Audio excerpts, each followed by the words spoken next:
Okay, I'd like to call the meeting to order. It's 10:02. We need to call roll because we're not sure we have, well, we know we have some individuals on the phone, and we need to make sure that we have enough individuals here to. Could you tell me who's on the phone? Beth, we know that you're there. Is there someone else on the phone? This is Karen Iverson. Okay, anyone else?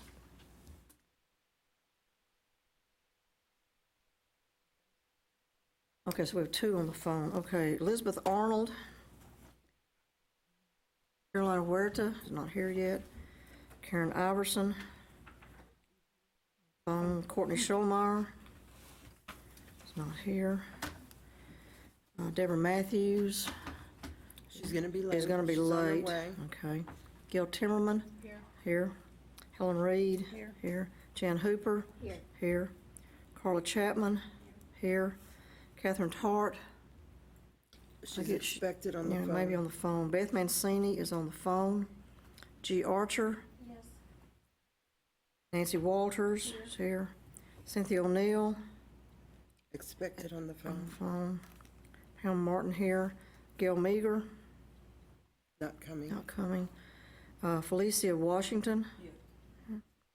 Roxanne Nelson. Rex Peebles is here. Donna Carlin's here. Is that total out?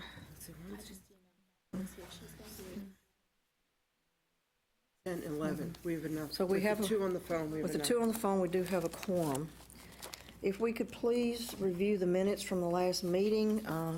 Helen, you had one correction. Helen was on the phone in attendance for the meeting. If you could correct that, put that in the minutes to correct that she was in attendance on the phone.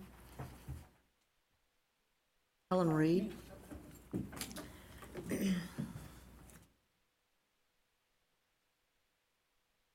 Are there any other corrections, additions, deletions from the minutes of the last meeting?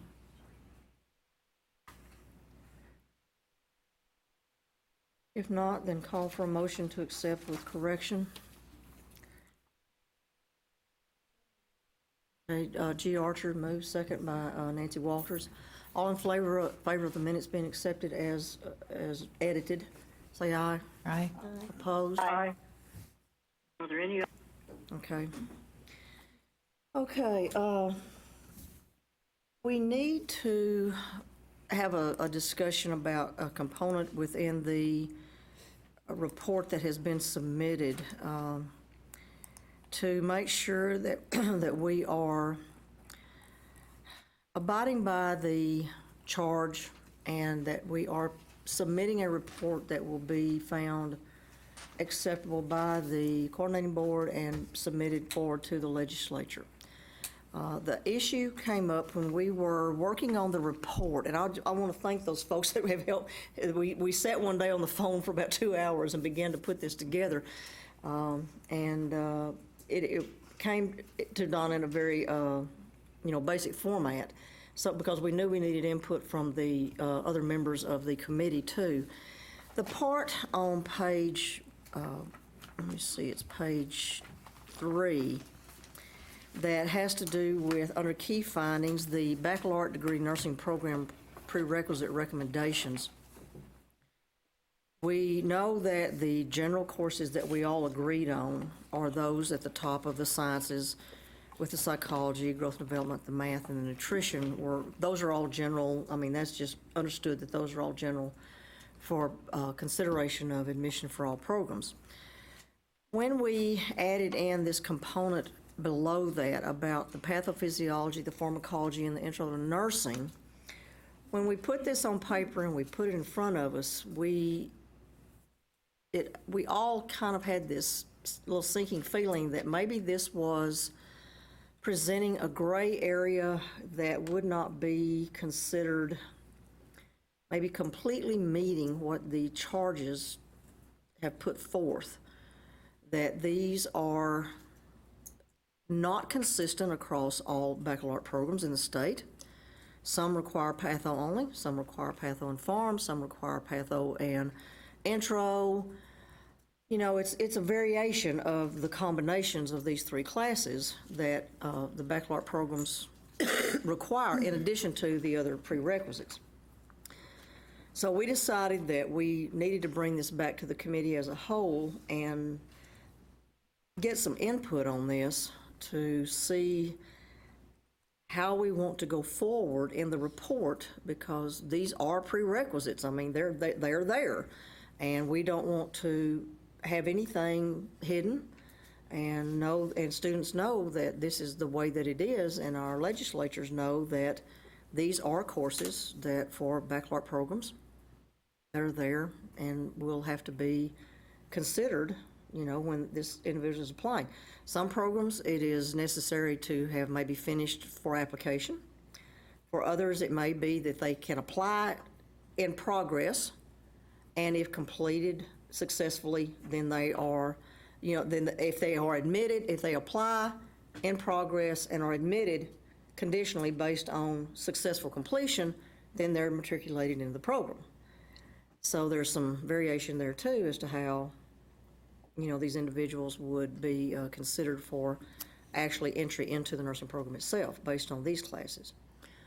So open for discussion, input, your thoughts about this, please. Definitely Let us program hear. requirements. They are program requirements. And sometimes they might affect the individuals being able to begin the program, Yes. but it doesn't look consistent all the way across. Not consistent like the other prereqs are, no. I would recommend that perhaps we delete that section. And my perspective would be looking at, should people look at the prerequisites and say, we're going to mandate these as prerequisites? These are things that I think I wouldn't want mandated, because many of them have them within the program rather than as a prerequisite. Right. So I see where you're saying it. It is rather a red flag, and perhaps we don't wish to waive it. And I agree, but do we need to waive it? Is it going to be considered that we did not address some of this? I'm trying to play devil's advocate a little bit and coming up with a lot of different scenarios that could be considered. Can we, oh, go ahead. Rex? Well, two concerns, I guess, and one is that, of course, if you leave it in as is, then you don't actually have a uniform Right. pre-nursing curriculum. And the legislation was very specific about making a recommendation or asking for a uniform pre-nursing curriculum. If you take it out, and then it turns out that, but if we take it out and then institutions are still act upon this as they see fit, then you're still going to have a situation where a student or someone applying may come across a different set of requirements somewhere, which then leaves you open to the charge that you didn't appropriately address this. And maybe, I don't know, but I guess my concern then would be that might then invite further legislative action to create a uniform pre-nursing curriculum. Yeah. This is Beth. May I speak? Yes, go ahead. I understand the concern, and actually I was struggling with it myself when I reviewed it. Maybe the approach here is that these are a comprehensive list, the 1, 2, 3, 4, 5, 6, 7, 8, the 8+3. The 8+3 is a comprehensive list of the maximum courses that people could require pre-admission. We could state that certain of these courses, not that they're added, but rather they can be put within the body of the course, making it easier for a student. As opposed to saying there's 8+3, there's really 11, of which some could be waived. I think to require that programs require courses that they don't need that students don't, that legitimately can be embedded into the 2-year curriculum, I think is doing a disservice to students as opposed to providing transparency. So I would be concerned that with the desire to be, what's the word, comprehensive isn't the right word, but I worry we do more harm than good if we over control. No, I fully agree, because I don't want to mandate what people have to do and what they have to, how they have to offer it. Now, I think, and I'm making an assumption, please correct me if I'm wrong, that all 3 of these courses are required in a baccalaureate curriculum. So at some point, they're going to take these classes. Whether they take them prior to entry or they take them within the curriculum, they're required. But it could be just content required, not, they couldn't, not necessarily those courses.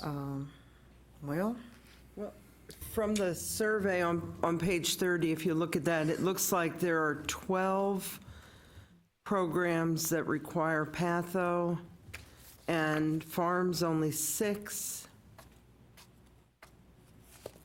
And intro, it's only saying, intro is saying 8. 8.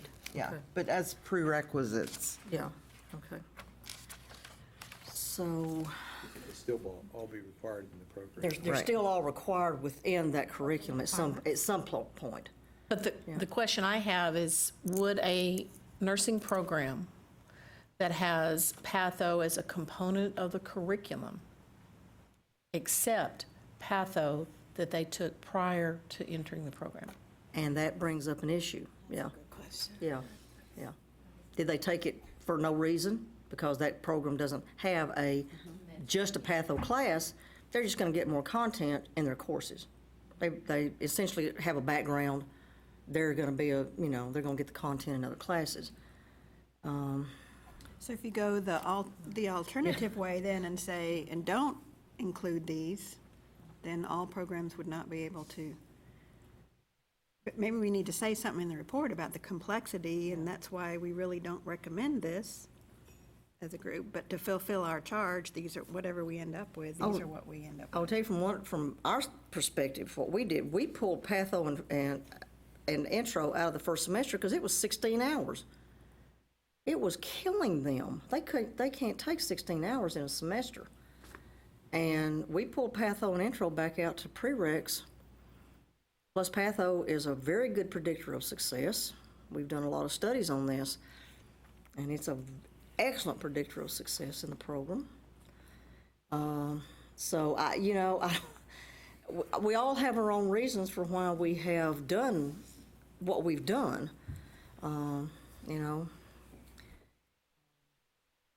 So it's a conundrum to try to decide how we're going to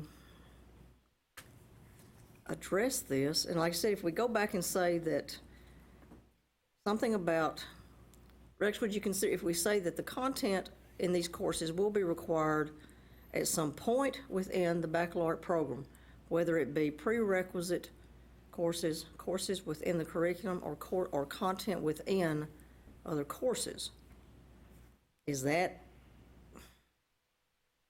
trying to skirt around the issue? Well, in some sense it is, and I guess then the question is, does it sufficiently skirt? Yeah. Because I think it sort of comes back to the question that you raised, and that is, if a student who is looking to be admitted to a nursing program, and when my daughter, for a brief period of time, decided she wanted to be a nurse and applied to nursing programs, she applied to 3 different nursing programs, 2 private and 1 public. And so if you take the scenario of a student who's going to apply to more than 1 program, perhaps, especially at the baccalaureate level, I mean, I think at the associate degree level, you see a lot of decisions made about applications driven by location and proximity. And so it's probably in some sense, it's probably less of an issue there, but for baccalaureate programs, you may see more widespread. I mean, she applied to Arlington, TCU, and Mary Hardin Baylor. Yeah. And so a student in that kind of scenario then looks at 3 different programs and looks at 3 different sets of prerequisites, and one of them say that all 11 of these are in their prerequisites, so they take all of those, and then they get into a program where 1 or more of those 3 courses are somehow taken up in the program itself. Then do they get credit for that? And and underneath all of this stuff about transfer and uniform this and uniform that is the constant drumbeat that we get about the transfer of credit and the loss thereof. And so anything we can do to minimize that, I think you're better off in terms of what the legislature looks to. So I think that's something to consider about how do they then get, I think it's an excellent question to raise about how do they get treated then if they are not then a part of those prerequisites. And do we have, through our recommendation, are we willing to stand on a foundation of their recommendation, knowing that it would be requiring some schools to change their curriculum? Well, before we go down that Yeah, let's- road, because clearly I would find that the least preferable of several options. Agree. Maybe we need to answer Rex's question. And my understanding is if you have a program that requires the upper division farm patho intro as a prereq, and then you were to transfer to a program that has freestanding farm patho and intro, it would be accepted. The only challenge are where some of that content is is actually integrated. So in that case, they're not going to have to take it again. It's going to be embedded in that content is embedded in their, the clinical courses. So when they do a PD, they do the PD drugs, and when they're in adult, they do the adult drugs or patho. So maybe that is a specific question that we have to address. If taken as a prereq, how many programs have a requirement of a standalone farm and patho, and of those who require it in the course, in the nursing program itself, as opposed to prerequisite, would they accept it if someone had taken it prerequisite? So it's not a lost credit. About half the programs require patho as a standalone, and farm is. That's as a standalone for Yeah. application, right? Yeah, the standalone is application. I don't think they address it if it's in. We didn't do, well, let's see, there's 1, 2, 3, 4. And then there's another 4 that say it must be completed before entry. We really And we don't have any data on whether or not the remaining actually have the courses in their curricula of the program itself. No. we don't have No, we that don't. data. And you're right, because, we have that agreement that if they took patho and farm somewhere else and they come to me, they're applying, but they happen to have taken the course, at another university, it's going to be taken. They're not going to have to repeat those classes. That's part of that thing of not repeating classes you've already taken and successfully passed. It is going to be accepted. Yeah, and everybody's agreeing with this, that sitting here at the table is, yes, you take the courses. If they took, at A&M, they took patho and farm down there, and they decided they wanted to come to UT Tyler, we're going to take patho and farm. That's just 2 classes they don't have to take at UT Tyler. Is there a time frame in terms of? Not for us, there's not. Now, that doesn't mean, I'm not speaking for every university in the state. I know we addressed time frame with A&P, and we decided not to Yeah. do that, but what about the intro to nursing? How long ago would that be okay that you would not require that? Good question. like I said, I can't answer for the whole state. I don't know. It's not an issue for us. I think as far as an impact, a statement on how much of an impact it would have on institutions is if we would need to know how many of those institutions have patho as a curriculum course, have intro as a curriculum course, and have nutrition as a required curriculum. Nutrition's not in the, Oh, I thought not it in was the mix. nutrition was a- Intro, yeah. But Beth did have a question on her thing. She thought maybe nutrition needed to be down there. Not everybody required nutrition. Yeah, not everybody does require nutrition. And so I was really thinking it was more like farm and patho than it was like the 7 other that were up in that main one, when I was looking at the table. Yeah, we did talk about that, and we decided to put nutrition back up with the others because it falls in under the science categories. We had talked about that. But then you're making. But you're making programs require nutrition. But there's no way in looking at the data that we collected that we know which nursing programs have those 3 other courses integrated in the curriculum. We didn't ask that. We did not ask that question. But I think, the student, if it's integrated, they're not going to think, well, can I get credit for the farm I've had? I mean, they're not going to think that. So I think we're probably okay. Yeah. If the content's embedded and they've had a course, they're just that much further ahead.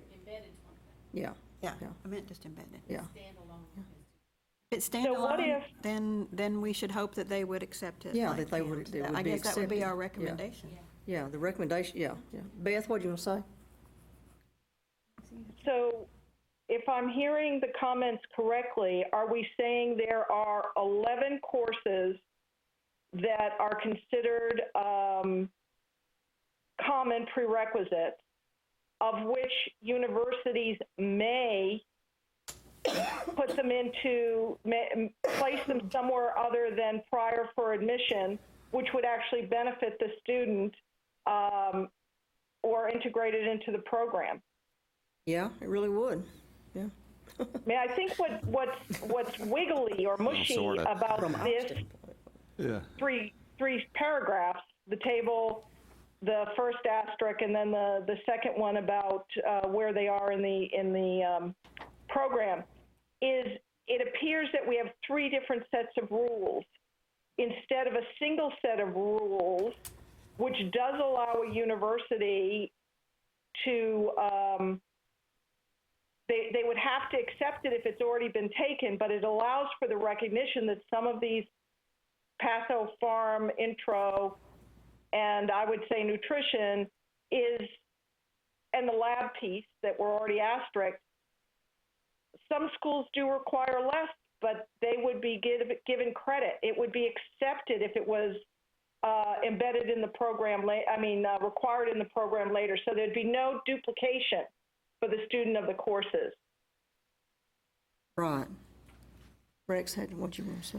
But then if you have a program that does have it embedded in the 120 hours, and then they're taking these extra hours, then they're over the 120. But that does, well, okay, but how does that play into their 120? Or they'd have to take an extra course to get up to 120 hours. Yeah, get up to 120. More Okay, importantly, yeah. they might have to take an extra course. If they took it from places that didn't require the lab, and then they transferred to an and then they went to an institution that did require the labs, then that was embedded in their 120, then they wouldn't have the labs. They'd have to take something to get up to the 120. But I'm saying the farm and patho and intro, if they're, that's another, close 9 hours or something. So if somebody's. Oh, yeah. So they're Well, taking including an those extra- as well. So they're taking an extra 9 hours. Yeah, but I do think you need to be very clear about what you're actually saying, and you're not actually saying that you have 11 courses in common as a pre-nursing curriculum if they're not truly in common. Right, What you you're have saying 8 is in that you may common. have 7 or 8 in common, and then 3 or 4 or more that are common to some but not to everybody. And then the labs, I think, raises another issue, because then a question I would have is, so if a student takes microbiology without a lab and as a part of a prerequisite, and then they go to and get accepted into a place that requires the lab, are they then going to be required to complete the lab or to take microbiology over again? If that lab is embedded in their 120 hours, they're going to have to do something to make up a couple of extra hours, or 3 really, with microbiology and chemistry. I mean, you could have, well, those 2, just 2 hours, which means they'd have to take something then to make up for that, to get to 120 in order to qualify for a degree. It seems to me that if something did not have 50% of agreement, that it's not common.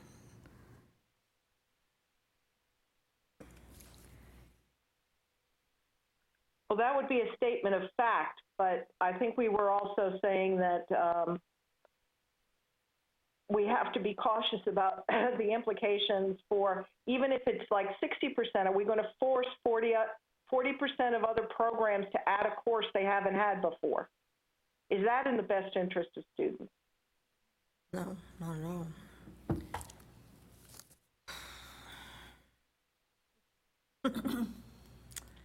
Well, that really, whether it's in the best interest of students or not really depends on whether the course is needed. And, and there's 2 ways to look at that.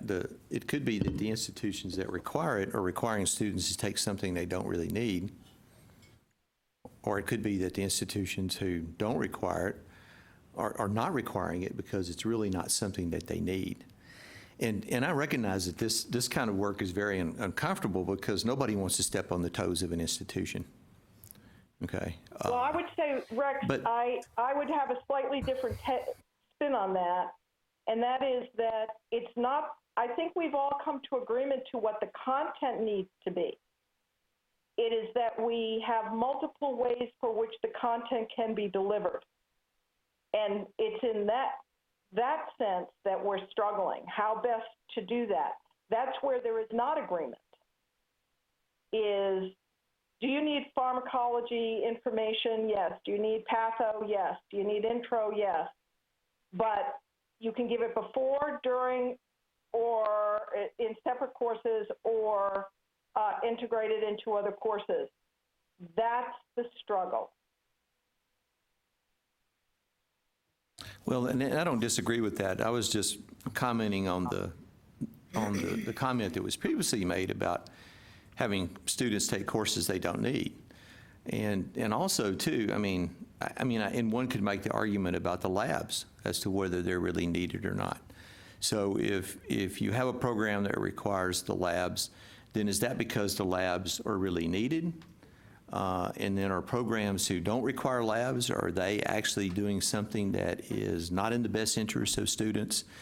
I mean, if you're right, if we want to talk about what the content and what's really necessary for a student in order to be a good nurse, then part of that argument is about, or part of that conversation really is about those labs as well. And so, so there again, you may wind up in a case where, and if you agree on the content, then where is that content where does that content show up? I think what's not being considered in that, though, is that we're embedded in universities, and students take those same courses for other disciplines. And so those science courses are, and whether or not they have a lab and the content of them are determined primarily by the science department and not by nursing departments. So in other words, we're not offering those courses. We're accepting those credits by students who are taking them either at our university or other universities who have those same requirements by their biology departments, by their chemistry departments, or whatever those are. And when a student comes to us, even though we say we require that lab, because that's what our university offers, if a student comes to us without the lab, we're probably going to take that science. We are going to advise them that there will be additional credits because of the lack of the lab that they're going to need to take. But they're not being penalized having to take more credits than another student because another student had to take those credits for a lab. They're just going to have to take those credits in another place because they didn't have a lab. But we're not going to make them go back and get a lab apart from a science class. And chances are with our students who do not have the micro and the chemistry lab, that if they're going to, say, UT San Antonio, they're bringing additional credits from other prerequisites with them to cover that one semester. And so we've had that lab waived for some institutions that we've had some relationships with and worked those pieces through. There's only 2 programs, right, that don't have, I mean, two universities that require don't the give the lab. lab. Right. So I think that, I don't think the science with the lab is the big issue. I think it's these other 3 courses. Yeah, for micro, it's just 2 that don't require a lab. For chemistry, it's just 4 that don't require a lab. Yeah, so that's certainly not the majority, yeah. Right. And is part of the charge to ensure whatever our recommendations are, and I know it's not, didn't say it on the paper, but we have to stay within that 120. Oh, yeah, we have to do that. Because in reality, That's not part of the charge, but we have stayed I know within there's 120. commitment to it, but in reality, that's a difficult apple to peel there. Well, I think the 120-hour thing hangs over your head Yeah. on any baccalaureate program, so to speak. But, keep in mind, too, that there are exceptions made to the 120-hour rule. And there are, I don't know, are there nursing programs that are more than 120? So there are a few nursing programs that are more than 120. And I can tell you that when we get those requests to exceed the 120, we do grant exceptions to the 120-hour rule. Now it needs to be, there needs to be a good rationale for it, and there needs to be some solid logic behind why you're requiring 123 or 28 or whatever it is. But it does. You're right, though. I mean, but the specter is always there, so to speak.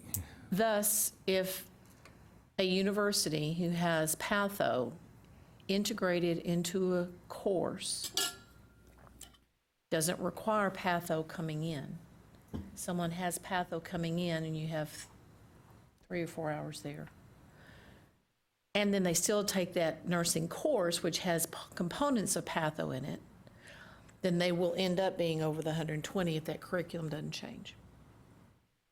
And there's no penalization from that other than justification to the coordinating board. If this is now a requirement, i.e. Board of Nursing Coordinating Board, our students will now be graduating with X number of hours. Well, that goes for accreditation as well, not just coordinating board approval and board of Yeah, nursing. and accreditation is certainly something we would look at.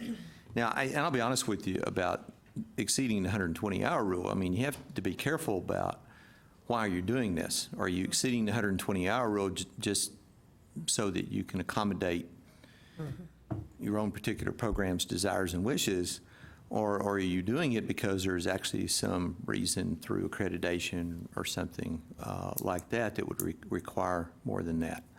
And so, I mean, and this gets very tricky, and part of the reason why this particular piece of legislation was passed and asked for recommendations on a uniform. And I started to say a while ago, it's like all other legislation that deals with this kind of stuff or transfer or whatever. The reality is that it's designed to, in some senses, it is designed to restrict institutional autonomy on some level. Okay, and the trade-off is and hopefully that trade-off then is made up for in better outcomes for students. And I would be the first to argue that if the trade-off doesn't result in better outcomes for students, then that doesn't need to be made. But I think we also have to think about it from the other end as well, because that's the end that the legislature is looking at it from. Now, this is, I went back and read the charge again right quick, and it is important to note that this is a recommendation to the legislature, which means that the person who introduced this legislation, and it also goes to the 2 appropriate committees on higher education, then they will look at it, and it may very well be the case that from that recommendation comes further legislation. I mean, that's always a possibility, or it may be that, and that legislation may simply be some admonition to institutions to adopt that curriculum, or it may be a requirement to adopt that curriculum, or who knows what the form of it might be. But whatever you do, you want to make sure that you craft it very carefully so that, and I think this is part of that thing about the 7 or 8 courses, and then the 3 or 4 courses, and then how you treat those 3 or 4 courses, and the explanation you add to those. And you're right, it is complex because you do have this varying degrees of how this is treated, and I think the problematic issue comes down to whether they're integrated or not. I mean, because I think otherwise you can sort of solve this through your transfer and applicability as you were pointing out, and I think that handles it. So. But the integration piece, I think, becomes a little bit more difficult, and maybe that's just something that requires a bit more explanation in the report itself to point out that complexity and why it should not necessarily be a part of a pre-nursing curriculum of at least those 7 or 8, or whatever we determine, whether it be 7 or 8. I think what I'm struggling with on the integration piece is, like Helen stated, if a student has already taken it and coming to a university that requires it as a standalone course within the program, it's a non-issue. They're getting credit for that. Right. If it's integrated in the courses, we're not requiring them to take additional courses because all of us, again, have pretty much the same courses in the program as far as nursing. It's just that somehow programs have aligned that inside the content, where some of us would like to see them have that content prior to, and then when they get to that course, we're going to reinforce it again. The patho, the pharm, those professional nursing concepts are still going to be within those courses, but there'll be less time spent on them and more time to other content. So again, the courses are not that different, and students, when they come in, they won't see patho, pharm required because there's not going to be that course there. So they're not going to feel like I've had to take this and now I'm having to take it again, because it's just integrated in the content, which in reality we all do to some extent or another. But the 120 hours really affects financial aid too, though. But when they run I out of don't, financial okay, aid. let me go back and think about this. Okay, the integration of the content in the courses and not having a standalone, to me, is a non-issue. I agree with Deb. So that they applied to 3 programs. 2 of the programs required patho and pharm as prereqs, okay? The 3rd program didn't. It's integrated content. Their 120 hours is laid out, no problem. They took those courses because they applied to 3 programs, not knowing which one they were going to get accepted to. Okay, they got accepted to the one that didn't require patho and pharm. It was integrated. Fine. They've got 6 hours sitting out there of content. Great for them. That's not going to count into their 120 hours. It's not even going to go on their degree plan. Good for them. They've got content knowledge that coming into the program the others don't have. They're going to do well. But it's going to count for their 120 hours for financial aid, Well, not for. And the they have degree. taken 6 extra hours they've had to pay for, or But somebody that was, did. yeah, but, yeah. But the thing is, okay, can we control that? I mean, because like the private schools, they can do what they want to do. I wonder if it would be helpful in explaining it, because it is Yeah, difficult to explain it. It's yeah. something that we have to do. Right. Because you just stated, they've applied to 3 programs. 2 Yeah. of them need it, 1 of them doesn't. Yeah. What's the percentage of students that this would ultimately affect? I mean, what is the capacity in those 3 programs that have it, or however many have it integrated? That would be a way to explain it. I mean, we're addressing the vast majority in the ones that have it either prereqs or. But what about somebody then who applies only to that one program that's integrated? And then they don't get in, so then now they want to go to another one and Yeah, it's then gonna- now it's have gonna to make them have to go They're not going to back be able and to take take it. in because they Yeah. haven't taken them. Right, yeah.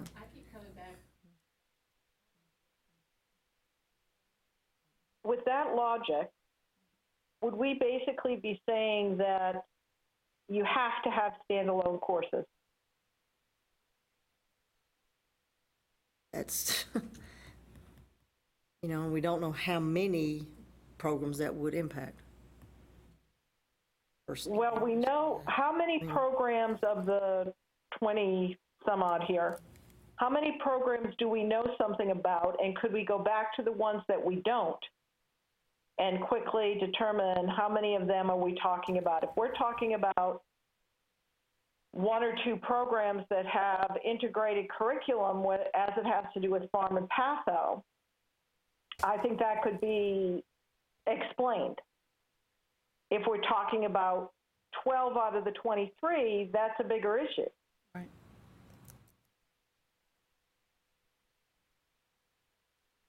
Well, we know that half the programs, baccalaureate programs, require patho. The farm was what, six programs require farm.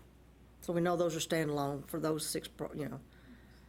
So, but we didn't add, okay, then the programs that have a standalone within the program, and then the ones that integrate content. That's the categories. I mean, with only 6 needing farm beforehand, that's a small amount. It is, yeah. And 8 with intro. And we did not ask if that farm, you know, those 6, is that an intro farm and then they have a second farm class once they're admitted? Some of them break the farm classes up. There's an intro farm and then there's another farm, you know? So they could get into a program, they've taken pharmacology as a prereq, they get into the program.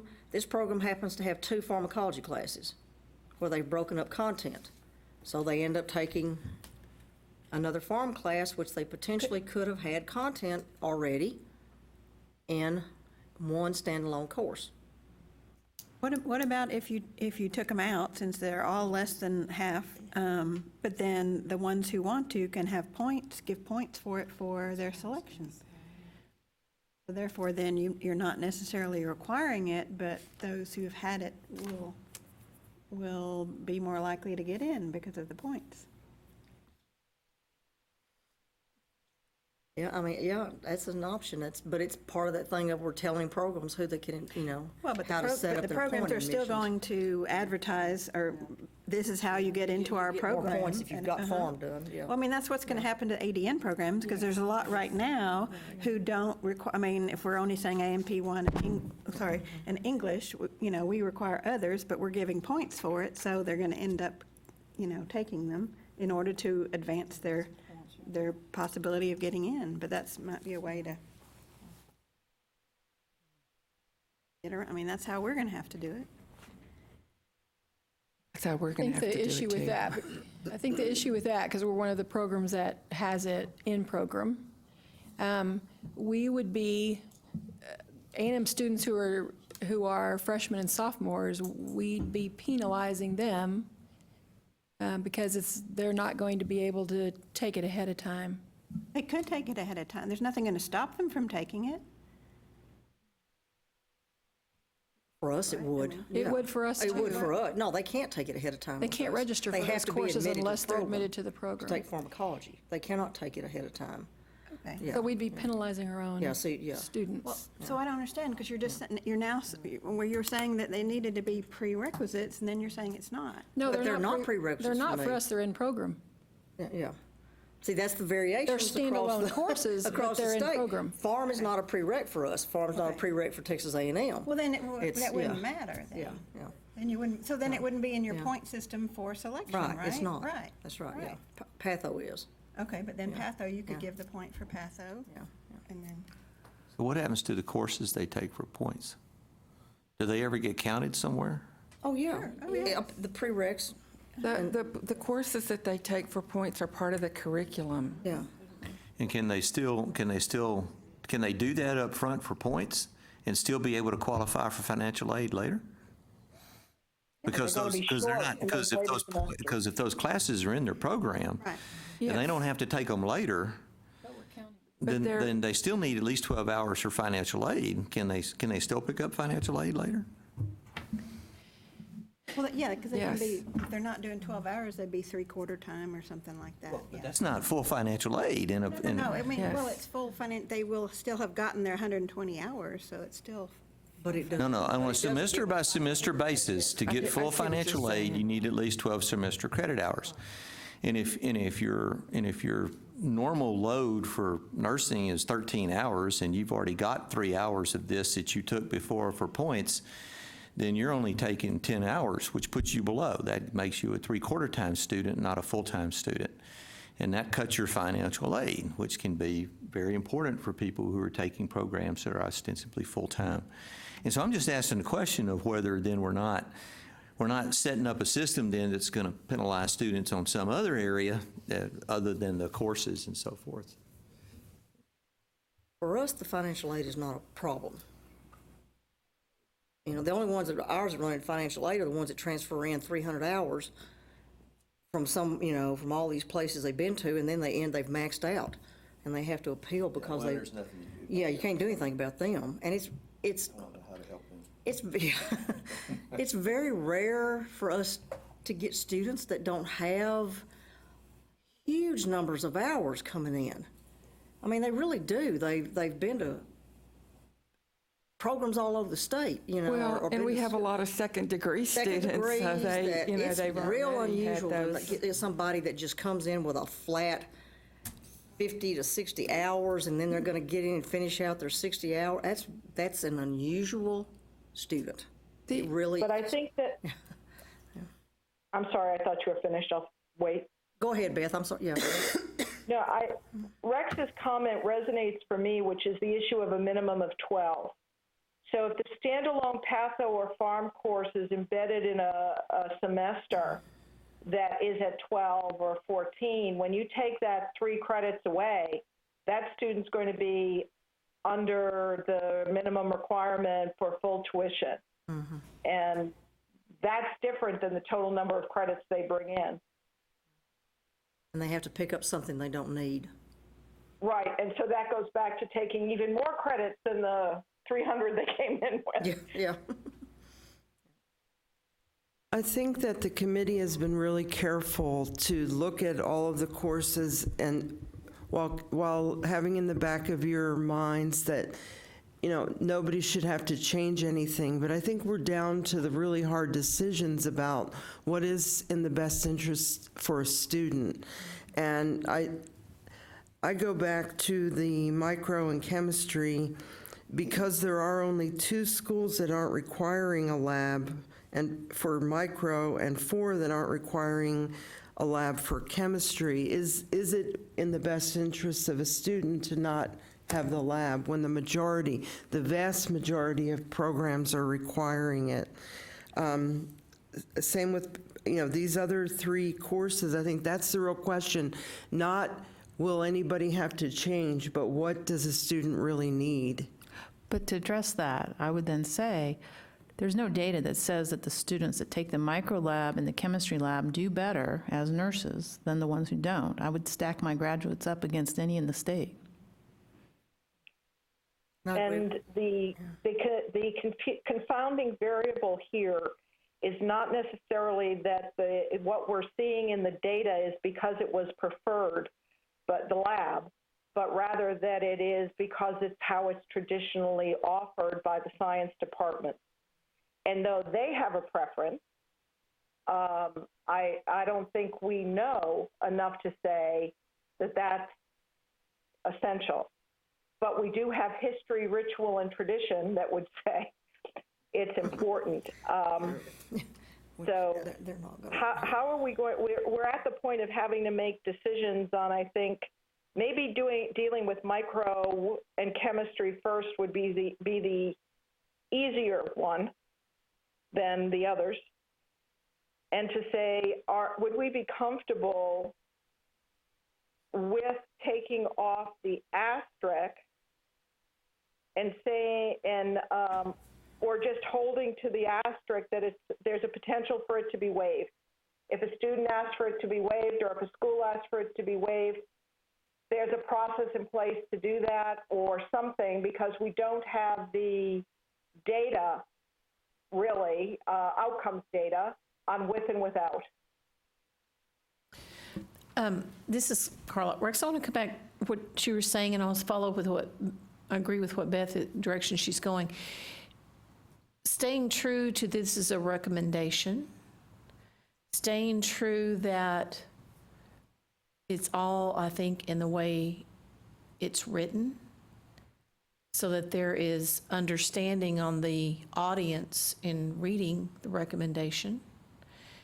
And if we make recommendation that reflects a majority of the need of the programs as far as prereqs, but allowing and acknowledging that in the minority, there will be some programs that may not be requiring a lab, and they acknowledge that, and so that lab would not need to be counted, it can be waived. And or for those who have patho or nutrition or intro woven into the curriculum, acknowledging students who, for the majority, have taken the courses for the majority schools to whom they wish to apply. They may be coming in with extra knowledge, and it could be up to the schools if they would want any kind of points in looking at admissions for that. Other schools don't give points in looking at the courses. You just take them or you don't take them. So is it truly wordsmithing for clarity, understanding the difficulty of the charge, but also allowing or reflecting a majority of the findings of the survey, and from this majority, this is what our recommendation could be? You want to respond? I think so. Yeah, I think, and you may even want to point out places that may actually require further study to make some kind of definitive decision about that. And here's why I had a little note of caution about this, is because I think if you come in with something less than a uniform pre-nursing curriculum, and when I say uniform, I really do mean uniform across the board, and you come in with something less than that, then you're going to be qualifying, and you have some of that, right? I mean, it's not like you don't have most of it. In fact, you have most of that for the BSc, and you have it for the other for the ADN program, and so on. And so it's not as though you don't have much of what was requested of you. But I think if you don't be very careful about how your qualifications are made and the reasons for those qualifications, then you always run the risk of somebody saying, well, okay, then let's just have it this way, and then you'll get it that way. And so, I guess it becomes a question of, do you go ahead and make the hard choices now, or do you take the chance that someone will make the hard choices for you, or there's the possibility that no choices will be made, okay? There's always that nothing will happen with this. I wouldn't count on that, but that's always a possibility. Or do you hold out the possibility that then further choices will have to be made based upon some further study that might be done? And I think those are kind of your four sort of options that are in front of you that you need to think about. Which one of those do you want to try to pursue? Do you think we would? So this is Beth. I'm looking at the language associated with the asterisk on the lab, and saying that we cut off the front end of that and start with all but 2 baccalaureate degree programs require microbiology lab, and all but 4 require chemistry lab. These institutions may waive the lab requirement. So it's simple, it's clear. We could explain why they do it, which we talked a lot about at, I think it was the last meeting, maybe the one before. But again, it is minimizing to an extent or delimiting the few of the programs that don't have it. It's not that a few programs have it, it's that very few don't. And given that we have no data on which to make an informed decision on outcome, at this point, we'd leave it. That's our recommendation, leave it. And that would handle the first 7 of these recommendations. And maybe we as a committee could feel confident about those 7, and then we could figure out how we position what's probably harder, which are those that could potentially, that have essential content, but could be integrated versus standalone.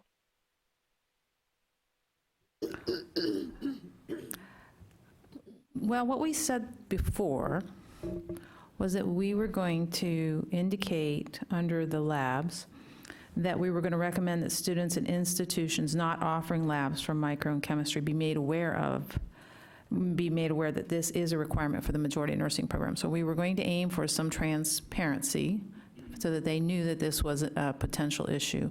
But I think it is important to note that some institutions don't offer them. We're talking dozens of sections of labs which have to be run at smaller student to faculty ratios. We're talking about a fairly expensive recommendation for those institutions, even though they're few, to change without having any data to back it up.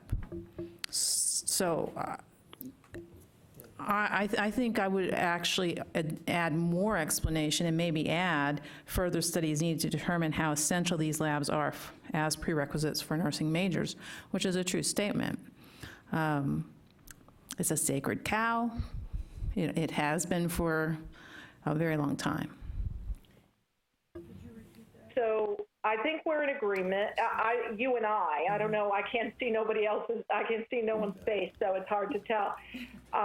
The notion would be we shorten the front end to a statement of fact. All but 2 of 26 BSN programs require a microbiology lab, and all but 4 of 26 require a chemistry lab. The reasons for that could then be stated in a single sentence, followed by a third sentence, which is further study could be undertaken to understand, the impact of that lab has on the acquisition of the knowledge necessary for BSN. But do we want to tell them we'd be willing to do a further study, or? Could we state something that it's beyond the charge of this? On the charge of this committee? Yes. To determine. I could live with that. Yeah, that was not our charge, was to decide whether or not they needed labs, or to add a lab for an institution that doesn't currently do this. But I do think it's fair to point out that you do have a situation where there are a lot of colleges who require the lab, and as far as we know, it may very well be more because of simple tradition than because somebody really thinks it's necessary.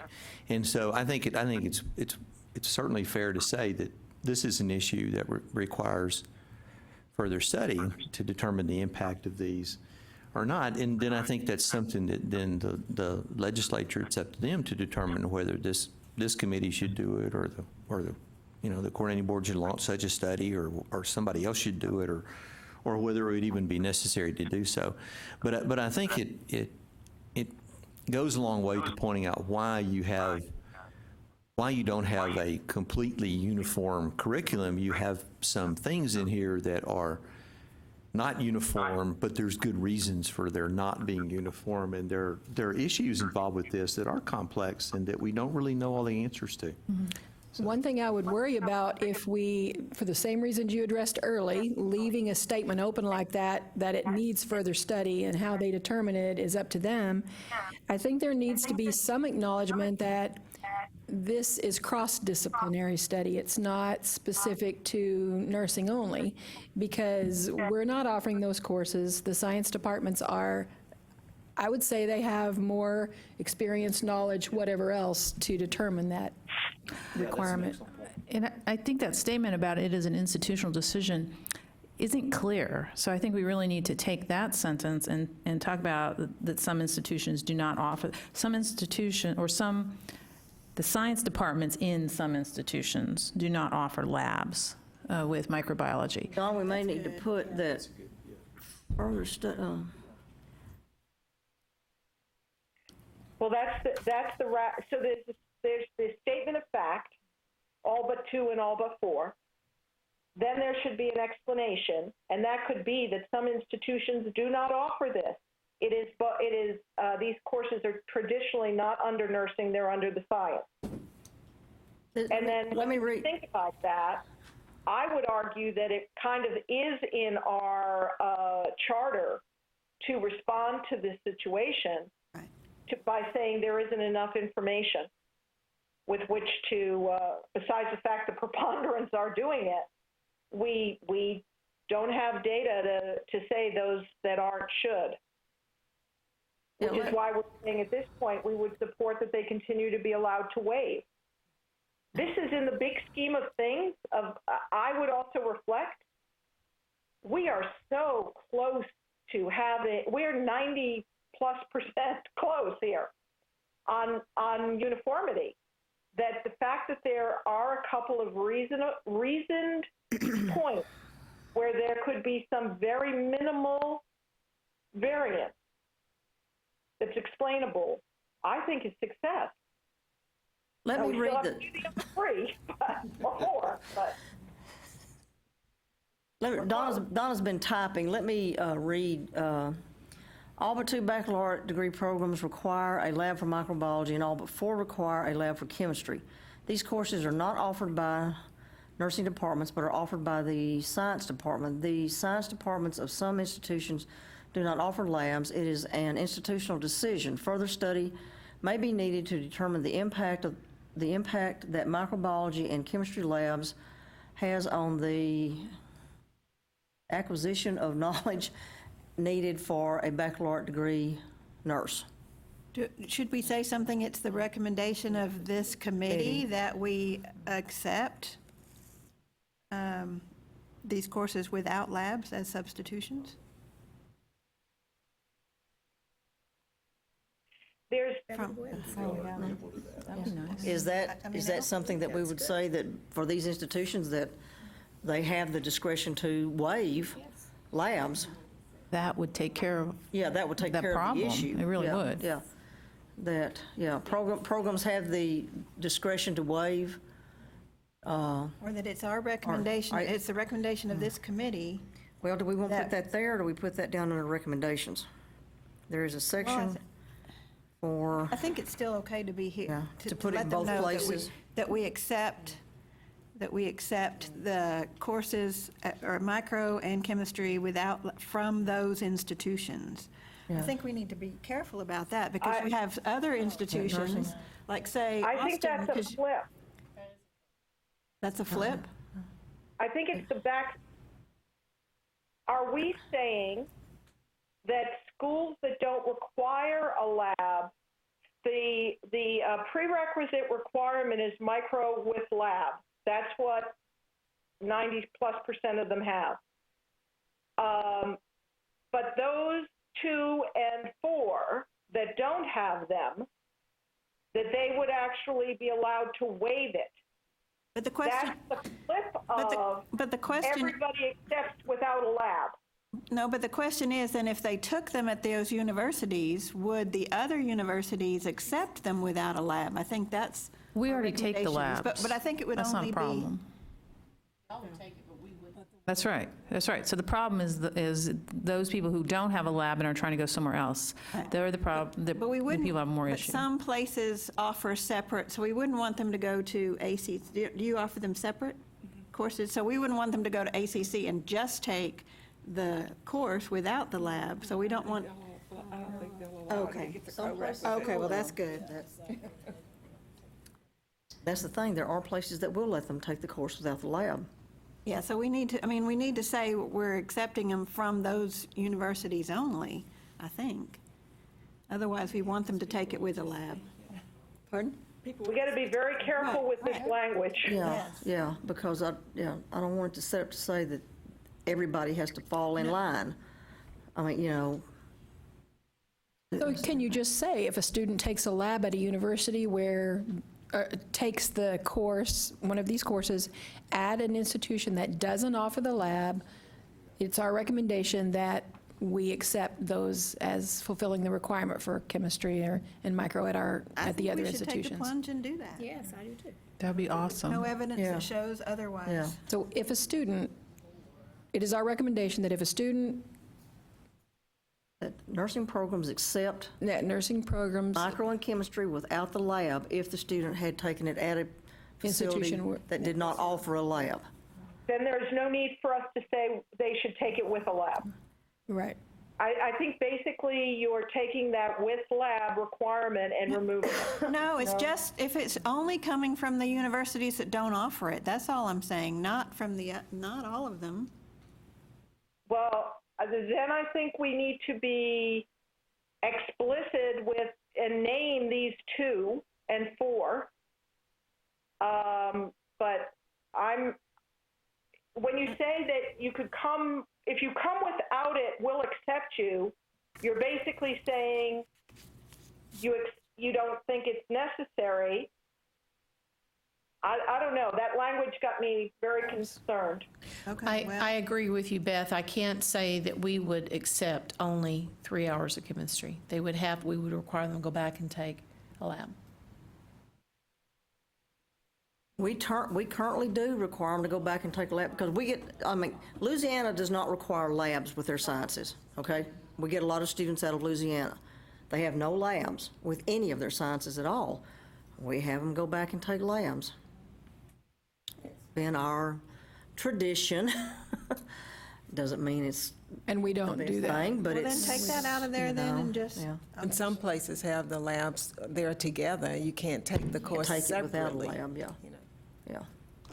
I promise you, it doesn't make a difference. Yeah, yeah. And I think that's part of, and I agree with you, Gail, that is part of it that needs to be looked at is, do they really need the labs?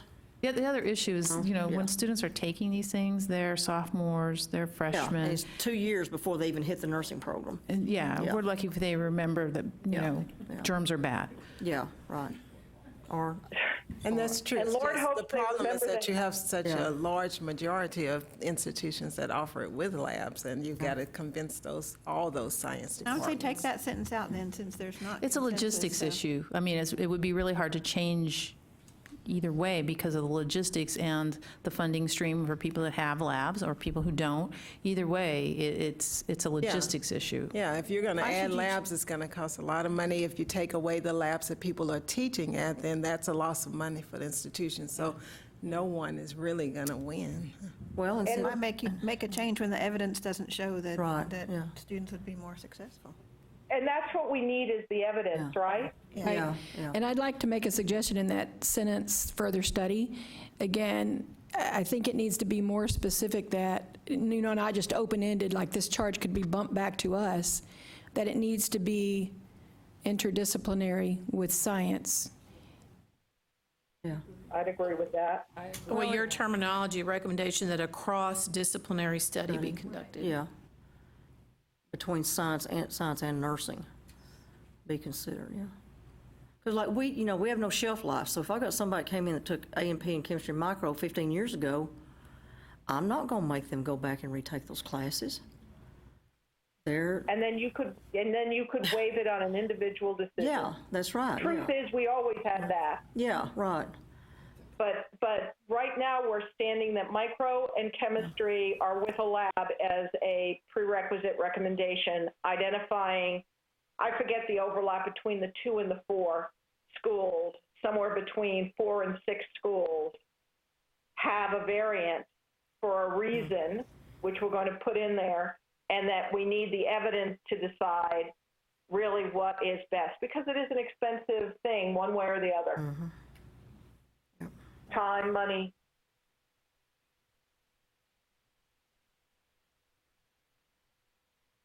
Donna, on that sentence about the study, put is needed rather than may be needed.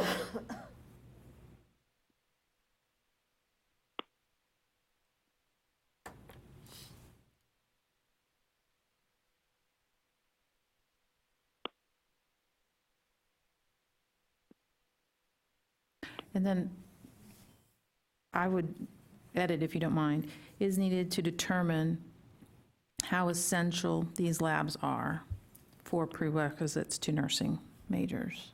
I like what Beth, this is Jan, I like what Beth said a few minutes ago about essential content, but not necessarily, she didn't say this, but separate courses. Can we play with that at all?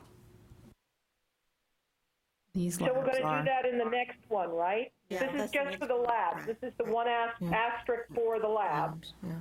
And now we're going to talk, and then can we talk about the others where we have distribution problems? Why don't we take, we've been doing this for a little over an hour. Why don't we take about it's 12 after 11, say about 11:20. Let's take a stand-up break real quick and rejuvenate our brains a little bit. Okay, Those could of you you tell me on- how long that's going to be so I can't see you? It's 12:13, 11:13, we're gonna come back at 11:20, so 7 minutes. But Beth, I've been told to tell those of you on the line to stay on the line. Otherwise, Okay, you have don't to, hang up? you're not going to hang up? No. Right, okay. I'm just going to put you on mute and Okay. go in the kitchen for a snack. Okay.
Guy standing up, that's Pat Francis. He's with the UT system.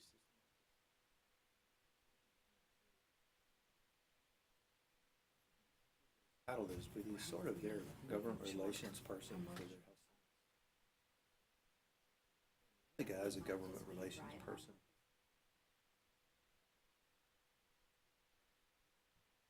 Can't remember what institution is there. So was the A lady? tall woman standing up there, and she's with Texas Tech. Okay. They're all people, government relations people. All the four-year schools have government. They all have the GR How office. likely is the legislature to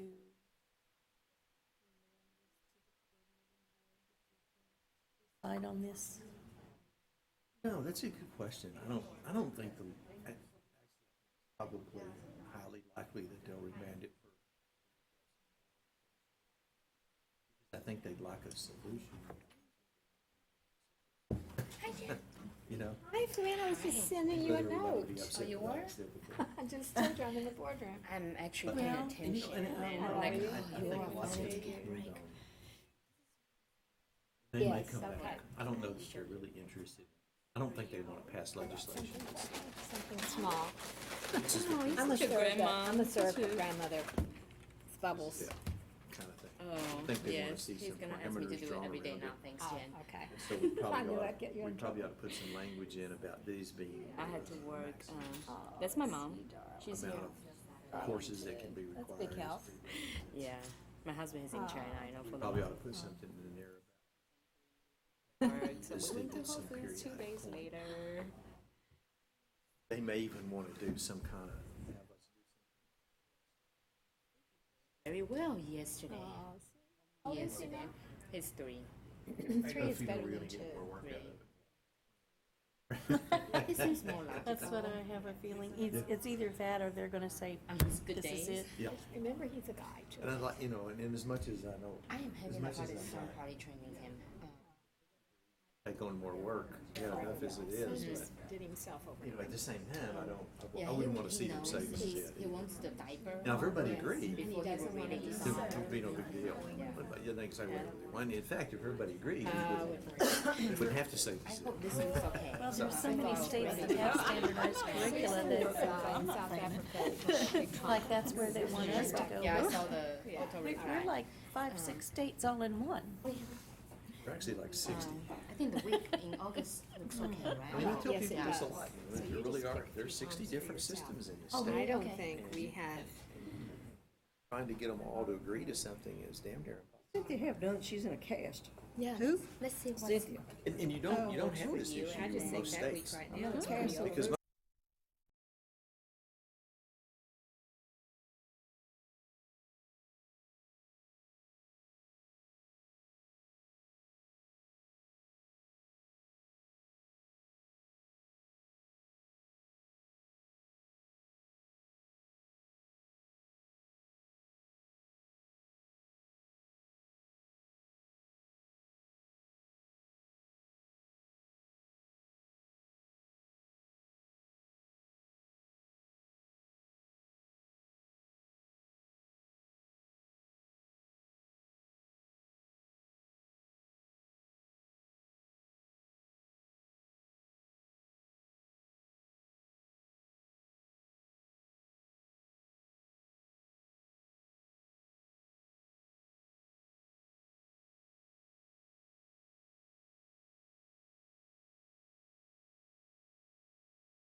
Donna, when when are we thinking lunch? What time are they going, just so I'll kind of have a, Probably, usually around noon. around noonish?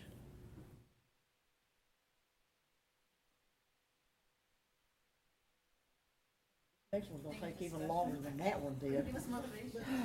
Well, I think we've discussed it too. We've discussed it. We resolved it in the bathroom. yeah. We just resolved this in the bathroom. Yeah. So, bathroom discussions always. You already got it taken care of? Well, we have a suggestion. So around noon, Okay, so, yeah. okay. I never heard from Catherine, so I think Okay. she's out of pocket. See you, Bess. Okay, so we are in agreement with the edited statement. Beth, Beth, are you back? Yes, ma'am, I am. Okay, got your snack? Let me read the last statement that we came up with. All but 2 baccalaureate degree programs require a lab for microbiology, and all but 4 require a lab for chemistry. The courses are not offered by nursing departments, but are offered by the science department. The science department at some institutions do not offer labs. It is an institutional decision.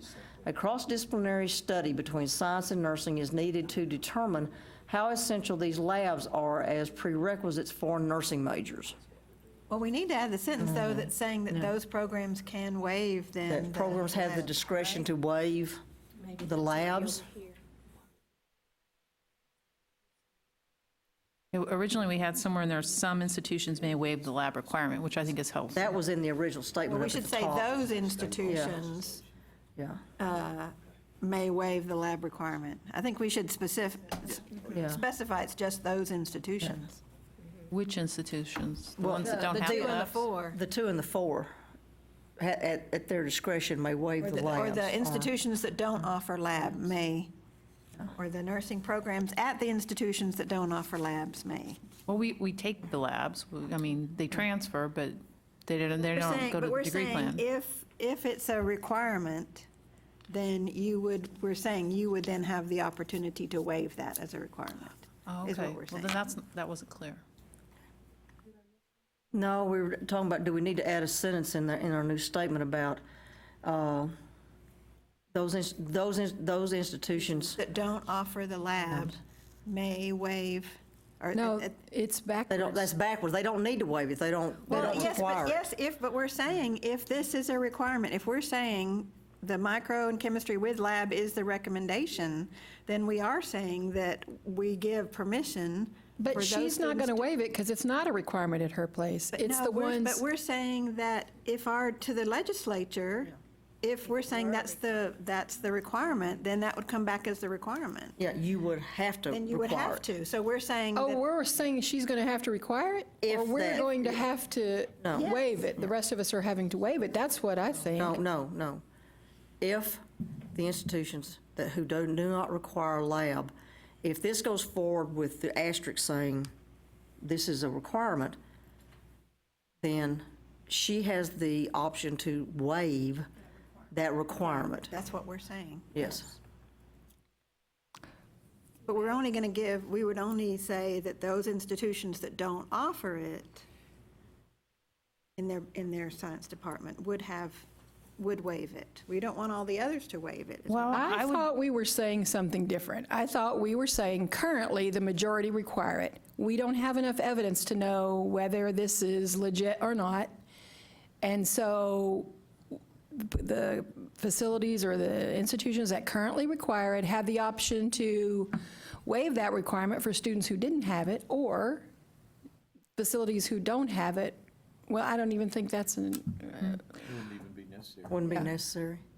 Right, I wouldn't want to say that only the people who don't offer it could waive it, because if you were at UT and you wanted to go to A&M, Right. they would waive it, and then you're telling them basically they can't. So I would rather you not do that. No, okay. It limits us. Okay, so are we good with the statement the way that it is now? It doesn't say what we're supposed to do. I mean, basically, it says that it's the recommendation that they have it with a lab. We need to say somehow that I somebody can think waive that it. statement that was in there previously that we eliminated may get at it. Can you read that one? Some The- institutions may Some waive the lab institutions may requirement. waive the lab Period. requirement, just period. I think so. I mean, that's reasonable, given that we don't have data. Yeah. So this is Beth.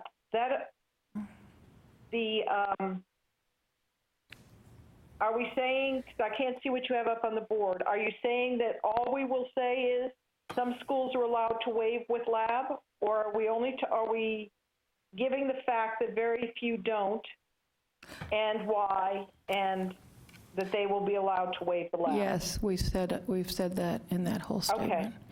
There are two sentences that would read better if they were combined, I think.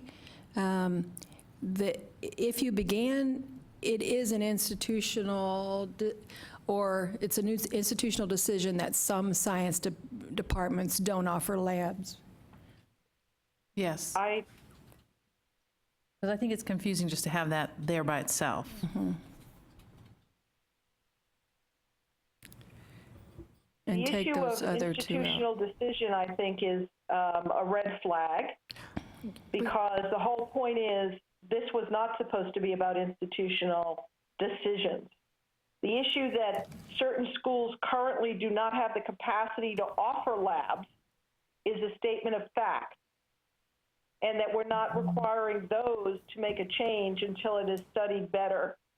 But I think bringing up this institutional discretion, or it's up to the institution's selectivity, is what Rex has advised us we have to be careful with. Agreed. So however the group wants to wordsmith it. So change that, then says that some schools don't have the capacity to offer labs. I would not say schools. To require. Institutions, okay. I mean, just leave off that first part and just say some science departments don't offer lab. And you just take out that little clause about an institutional decision, but Yeah. recognize the fact that some Yes. science departments don't do it, and then that it needs further study. Yeah. I would just say they don't do it. Yeah. But if you say they just don't do it, then that Take leaves out the that fact, okay, well, sentence then right it could after be that one. required. But we also call for further study, and that should be a part of that further study, is to also look at not just questions of the needed content, but also of the capacity of institutions to address it as well. I think if I was a member of the legislature, I'd say, so why do some do and why do some don't? I think, I think that's really, I don't think there's anything we can do about it, but I think that that's really, that's going to be their question. So, Yeah, no, I agree, and I think there are multiple answers to that. Some of it probably having to do with tradition of that department, some of it having to do with capacity issues. And the capacity may revolve around faculty, facilities, and/or equipment. And then it may also have to do with the instructional need for the content itself. I mean, some science faculty may say, no, you don't need this in order to be successful, Some of them and kind so of, on. So I think there's a number of reasons, and I don't know that without us knowing just exactly what all those reasons are and who we can attribute them to, we want to try to get into all those reasons here. I think Can we some of just- it too was due to the 45-hour rule for core curriculum. About the only way they could get rid of some of those rid of the hours was from the labs. labs. Yeah. Well, and you think too, some places require, like chemistry, some places require general chemistry. Some places require just a basic intro chemistry. It's not even the same chemistry course. No, it's just chemistry. No, yeah, it's just take chemistry. Yeah, so that's another, yeah. Do they need a lab? We don't know yet. Okay. All right, so we're good with this? Is the last sentence of, right, some institutions may waive the lab requirement? Do we want to leave that? Just Nursing programs some or nursing institutions? programs may waive the lab requirement? Nursing It's not the institution, it's the nursing program. Well, I thought they took the labs out and put it in the institution. Some nursing programs.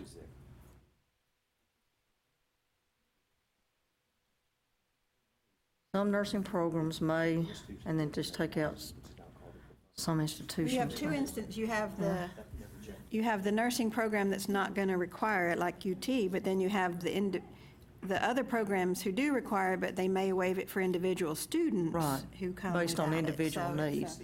Yeah, yeah. So you got two different. Okay, so are we good with this, that we can move on to the other three? Well, you got to decide if nutrition, where's nutrition? Okay, well, now, okay, we're back to nutrition. Yeah, I had a comment about that one, looking at the table, and yes, also in the spirit of full disclosure, my own program. For us, it's an integrated content set. So we don't have a separate course in nutrition, much like the discussions about farm and patho, and that's why I was asking whether we could put it into that discussion of how we're going to deal with the courses that are have a variety of ways in which they can be offered. More people do nutrition than they do human growth and development. I mean, more programs. 13 require nutrition for application, and 1, 2, 3, 4, 5, 6, 7 require it prior to enrolling. So that's 20 of the 26 programs that require nutrition somewhere as Right, but they're not, standalone. again, remember this, Yeah. we talking about application. Our charge was for application. Right, yeah. So when it starts switching between application, but before it, after application, not necessarily for application, but before admission, or it may be integrated and not offered at all, that's that subset below. So that's half of the, 13, which is half of the programs required for You application. think, and we had talked about this at one point, clarifying that even though our charge was for applying, we included starting, because really and truly, that's the spirit of what they're wanting to know. How do I get in? Or what do I have to begin a program? If we did that, then it wouldn't be so confusing, because you would lump those together and see that it's a majority Yeah. for all of those, for patho, farm, and nutrition. But the charge clearly stated for consideration for admission. And I translate that into these have to be completed to apply equitably to all the programs to have these completed. Then, once you're sent an offer for program A, B, or C, if you decide you want to go to B, then you know, and I need to have these other courses done before first class day.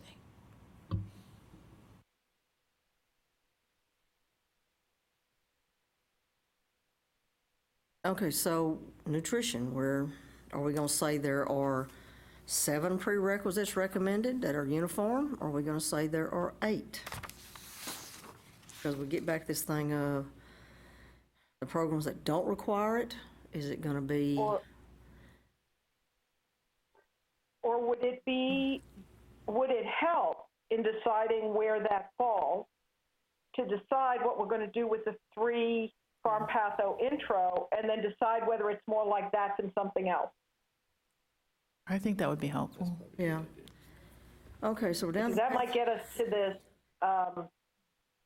dealing with the conundrum of before application, before you can start your courses if you've been accepted, or you never take a standalone course.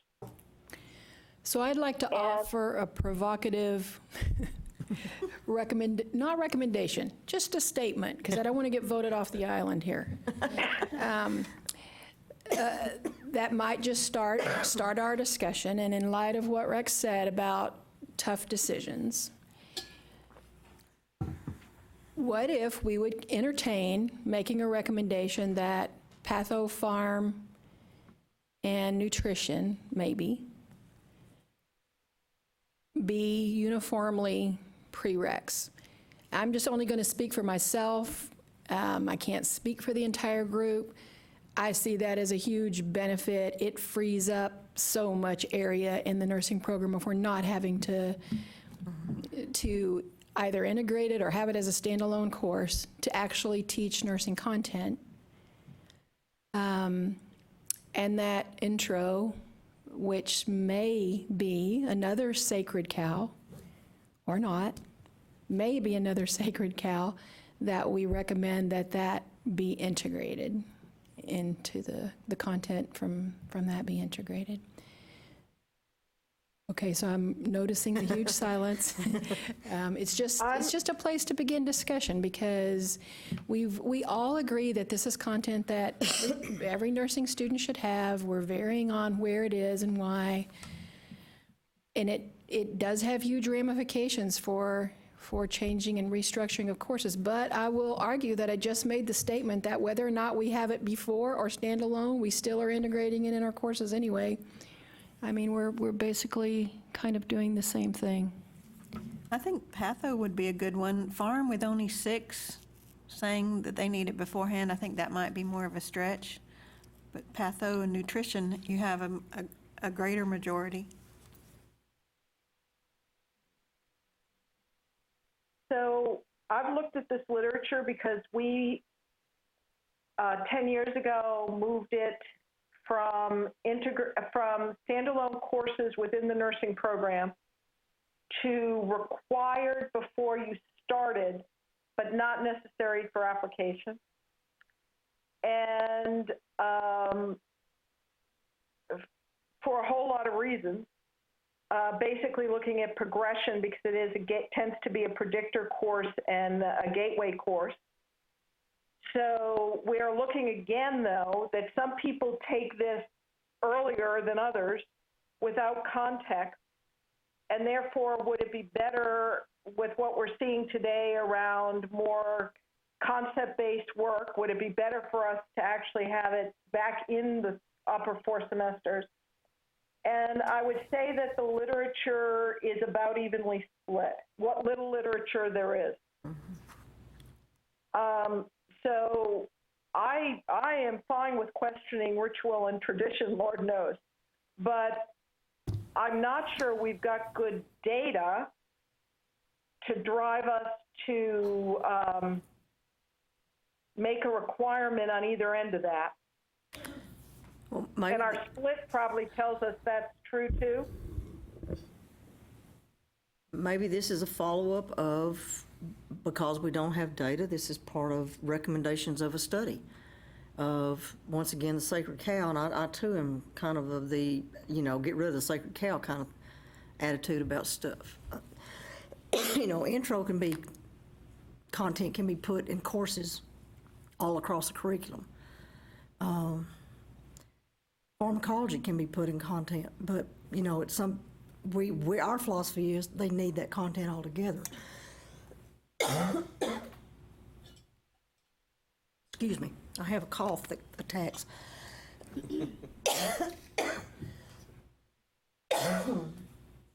Oh, pardon me. How many again require those? Yeah, got it. Okay, so 12 require pharmacology. I think it's I think it's 4 before matriculation, so 8 must be before application. 8 out of 26. Farm, it's 3 and 3, so only 3 require it for application, 3 require it for before they start. And intro to nursing is 6 require it for application, and 2 require it before they start. And what about nutrition? Nutrition was 19 total. 1, 2, 3, 4, 5, 6, 7 before they start, so it must be 12 then before application. I don't see these as a majority.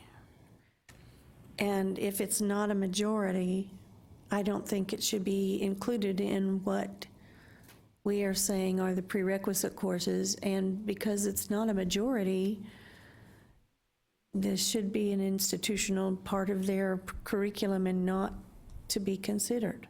They are not a majority of the courses. Of the programs. But do we know, informed by our discussion that we just had about the labs, where we had a huge majority one way, we didn't say that the other ones had to do it. So are we saying that these courses don't have to be I mean, again, we're questioning ritual and tradition, but do we have data? And the fact that schools do it, if it didn't just drive us to make it a requirement for those other schools, why would we use it to drive it now? I'm not saying we shouldn't. I'm trying to understand. Well, that's what she's saying, not to require it. Yeah, not to require them, yeah.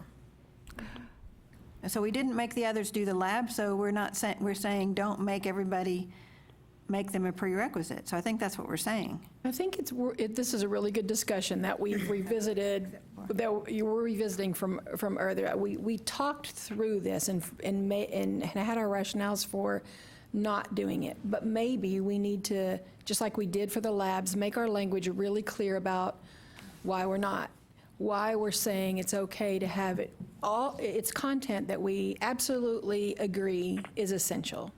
But we're not saying it's best to have it as a prereq or before admission or in program or integrated because of the lack of data about what's best.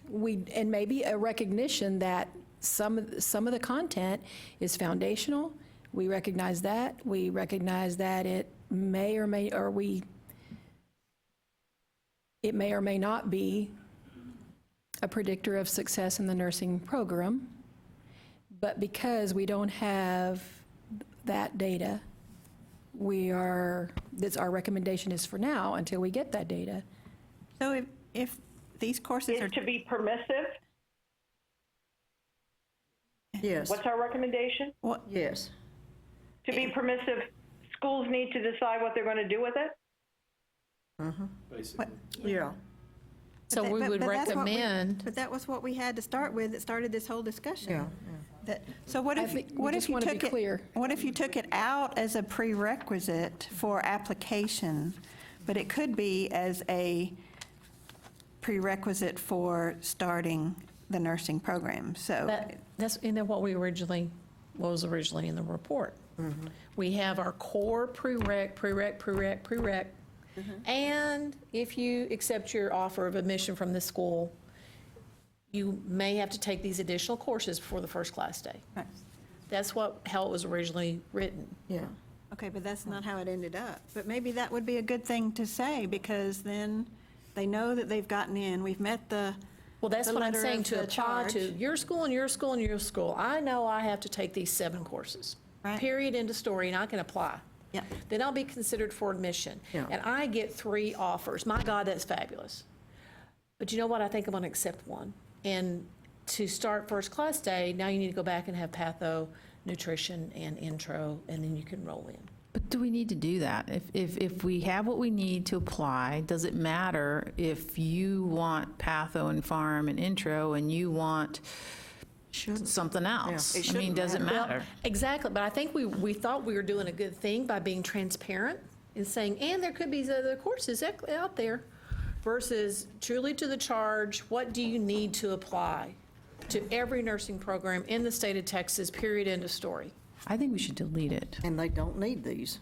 They don't need those to apply. They don't need these to apply. They can apply wherever they want to. And then they're going to find out if they need them once they apply.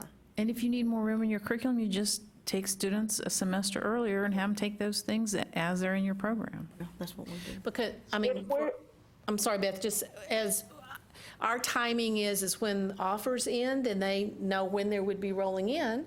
So say they are going to come in the fall, they know they have summer to finish up patho and intro. A lot of them, if they're not going to get in, they don't want to take patho. You know, they've taken a course that they know they're not going to be, if they're not going to get into the program.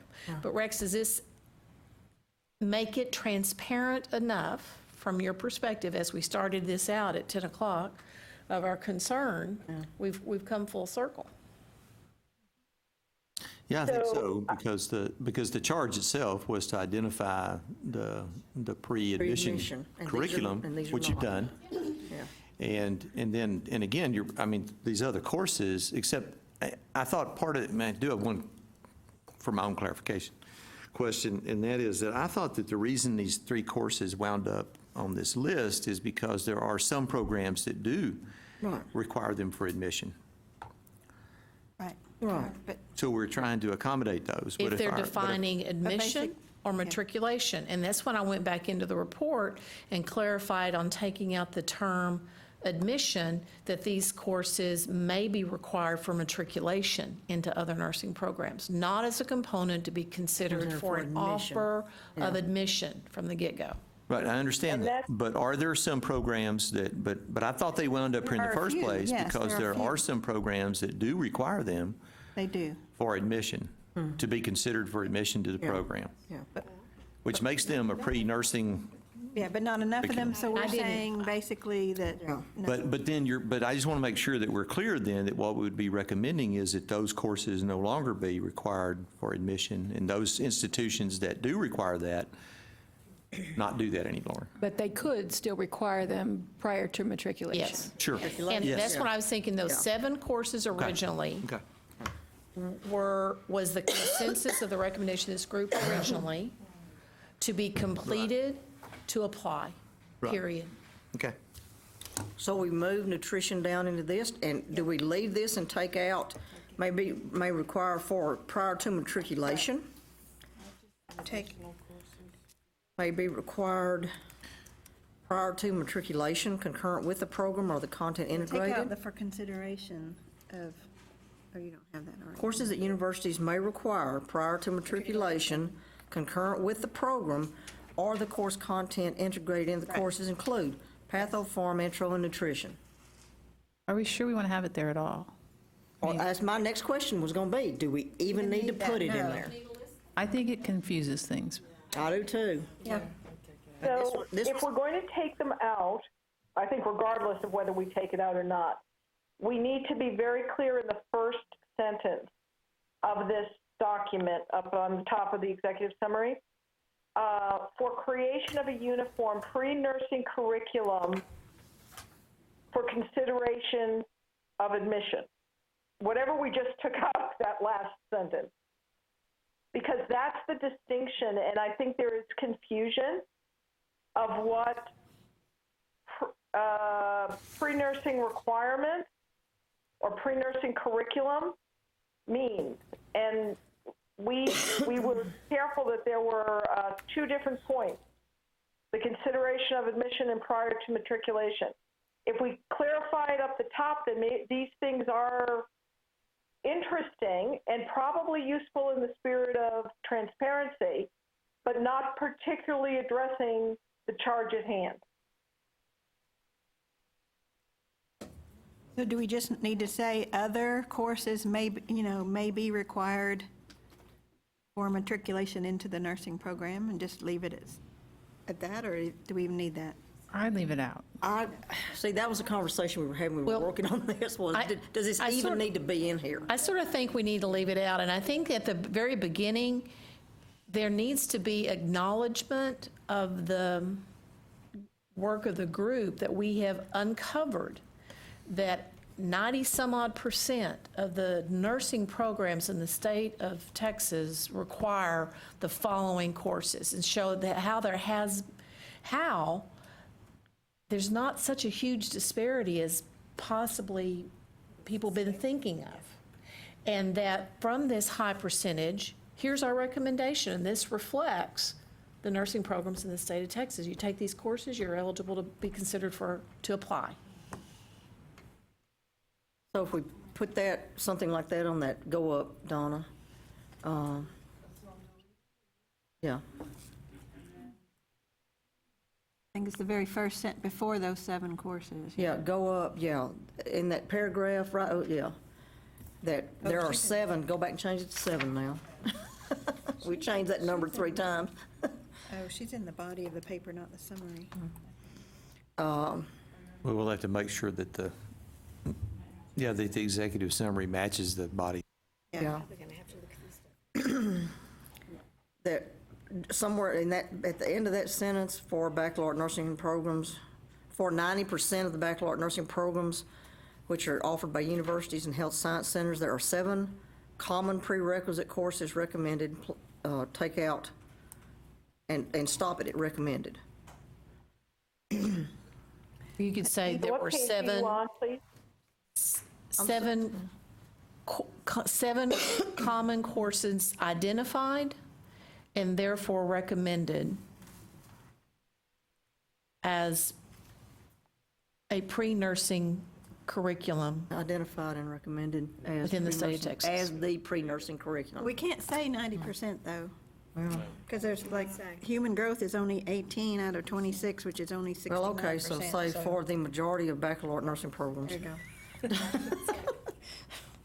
go. Yeah, yeah. There's a whole bunch of programs in the state. Well, and There's a lot of them. no, we haven't spent any time on ADN, but the ADN needs to be fixed because Yeah, we're coming to them. AMP2 wasn't Yeah. in the, Original for application. recommendation, It should yeah. just be AMP1 in English. Okay, so are we good with BSN? We've taken out those courses that were creating such havoc. You just read it again, now that it's been, Which one? the one she just read. The last paragraph on page 3, no, just a minute, what page is that? Page 3. The advisory committee recommends Recommends 3, two. 2, It should be two. 2 prerequisite courses.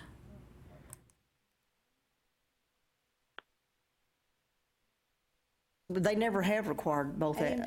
AMP2 For is what application. we had recommended for matriculation, but Yeah. since we're taking out matriculation, then we just want to Yeah. take that out. So the advisory committee recommends 2 prerequisite courses for associate degree nursing programs which are offered by community, technical, and state colleges. Okay.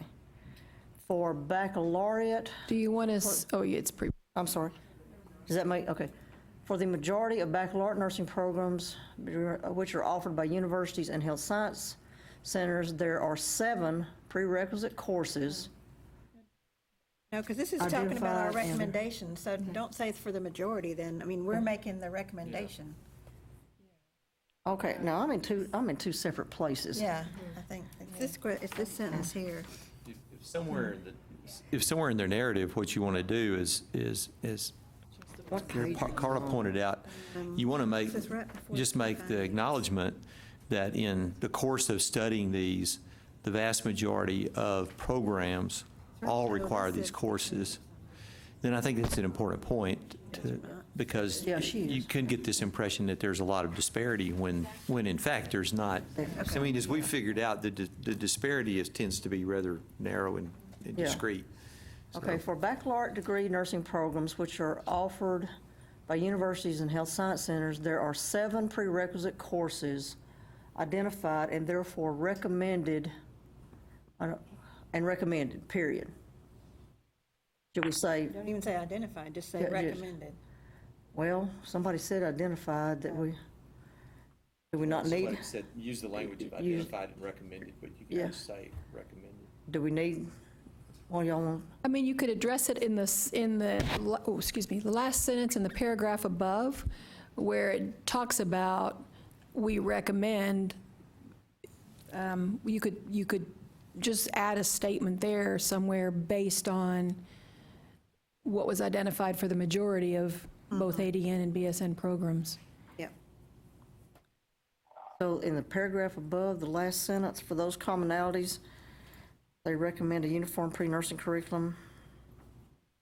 Okay. So that's not right. are we really recommending this as a group? Are we just fulfilling the charge that if this is gonna, Well, the charge is to The charge is recommend, that's what we, yeah, that is the charge. yeah, that's all we can. I hope they listen to us. Is this the introductory paragraph? This is Go in the back- executive summary, Executive it's on summary. top of page 3. Okay, so we're good with that, okay, we took out nutrition, we took out all of that about the pathopharm and intro. We need to change, on the next page, Associate Degree Nursing Program, LVN, Anatomy and Physiology 2, or was it AMP 1? We need to take out, yeah, we take. AMP 2. Yeah, she's got that. need to take crossed out. AMP 2 out. Recommendations that all programs accept course substitutions in accordance with the Texas Common Course Numbering System, and that nursing courses completed or accepted based on content. Do we need to say that that is transfer of course credits at either level? Or does that, is that understood? That it's either level? Yeah, because all those are undergraduate, I mean, those are freshman, sophomore Okay. courses we're not talking Right, about. okay. Since we Could I, didn't, Okay, yeah, all right, so we're good with that, so we're all, so that's all good, okay. could I ask if we go back up to that first paragraph? I still want to make sure we toot our horn a little bit. That, are we on? The advisory committee, third paragraph, identified something similar like, the advisory committee identified significant similarities between the nursing programs of required prerequisites. From the data collected, 2 courses and 7 courses were identified for the respective programs. Yeah, good, thank you. So based on that, which I think is very important, seems to me maybe what we need there is a very short method section, paragraph. Because some people are only going to read this.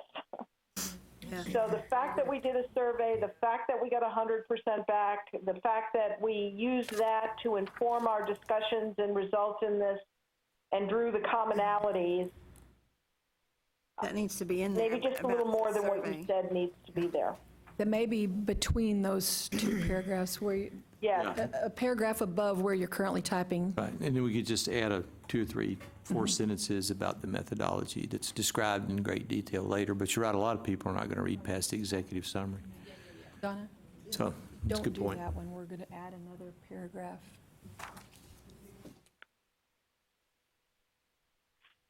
Okay, so, yeah, just create another paragraph.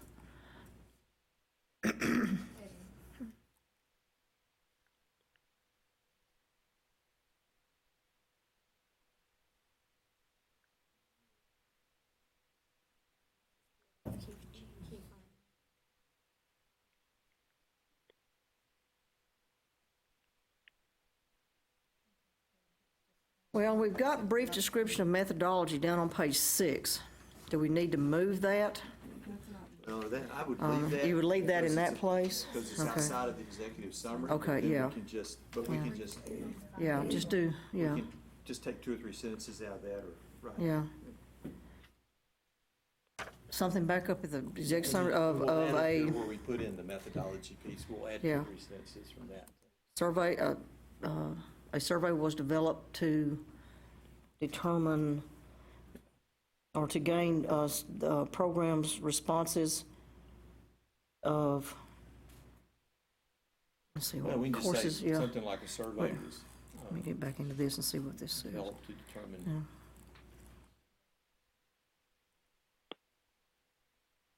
So anyway, we can think of something to put in. The goal of the survey was to determine which prerequisite courses are required to apply for consideration of admission for matriculation in the program, and whether the course is part of the institution's core curriculum. That's in the methodology section. And then just Just take that sentence and copy and paste it up We'll in the take that top. and then maybe add 1 or 2. Yeah, a sentence about response rate yeah, and and the majority agreement. Yeah, that's good. and then that statement about the majority agreement, you know, of finding more commonalities than dissimilar information.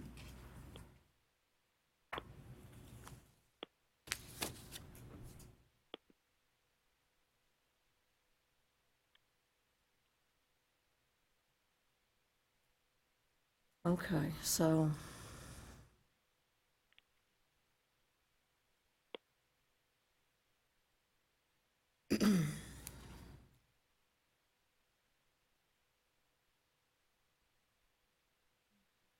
Supported nursing programs. Okay, I'll read the paragraph that Donna just inserted back up in the executive summary. All state-supported nursing programs were sent a survey by email on January 15, 2016. The goal of the survey was to determine which prerequisite courses are required to apply for consideration of admission for matriculation into the nursing program, and whether the course is part of the institution's core curriculum. The survey included questions about the expiration date for prerequisite courses, whether courses would be accepted if the student's grade was less than a C minus, whether prerequisite math and science courses had a prerequisite course requirement, and whether the program allows substitution for courses.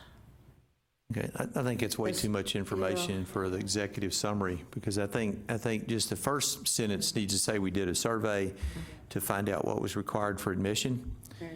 And I think drop the rest of that from the executive summary, because the admission piece is the most important, but then talk a little bit about the response rate and a little bit about the commonality that was found in this, that really points to the fact that you got all these programs, but there was a great deal of commonality across all of them. There was a, The rest of that information in the survey, Yeah. while it was interesting and informational not for part of us, the charge. it doesn't need to be part of the charge. It's TMI. yeah, the response rate was 100%. Yeah, and I think that's important. Yeah, there was a 100% response rate.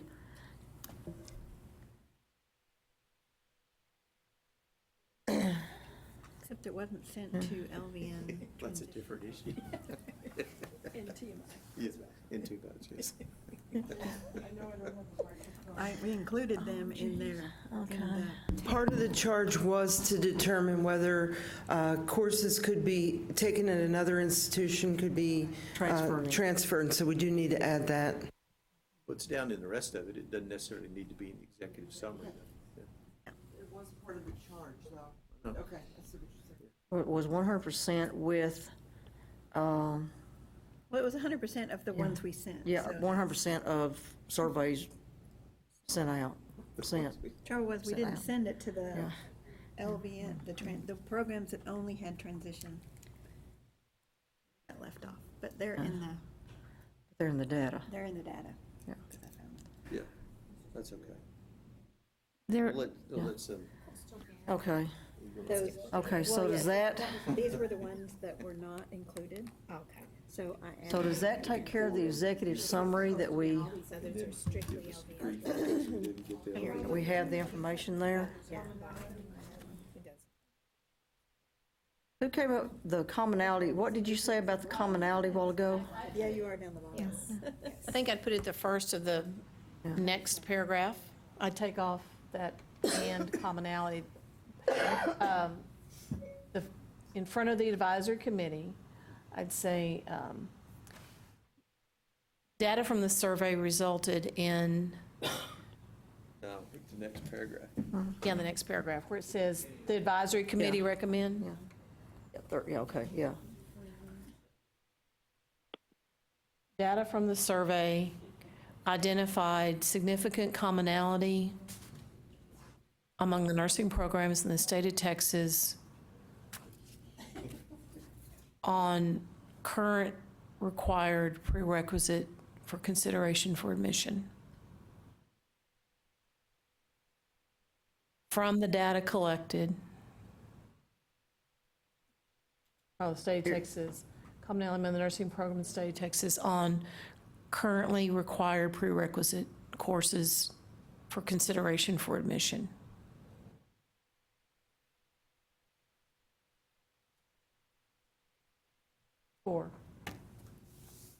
For consideration of admission. Period. As a result of the data, the advisory committee recommends blah, blah, blah, blah. Yeah, I would say Sounds good. analysis rather than data. yeah. As a result of the analysis. Yeah, end of the sentence. No, at the end of the sentence. Result of the data analysis. Yeah. Okay. The advice, okay. so you want to read it so those on the phone can now hear Okay, 2 paragraphs? okay. Yeah. Result of the data analysis, The comma. advisory committee recommends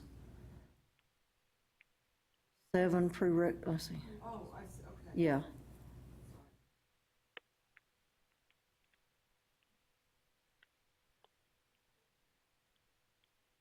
Yeah, common. Well, yeah, recommends 2 prerequisite courses for associate degree nursing programs. Do we have to say which are I don't think offered we at have to say community that, technical because and they state could- They colleges? already, know, yeah. We don't need to say that. For associate degree programs, and Yeah. 7 prerequisite And 7 courses for prerequisites. baccalaureate degree nursing programs. You go. Yeah, because they're offered interchangeably.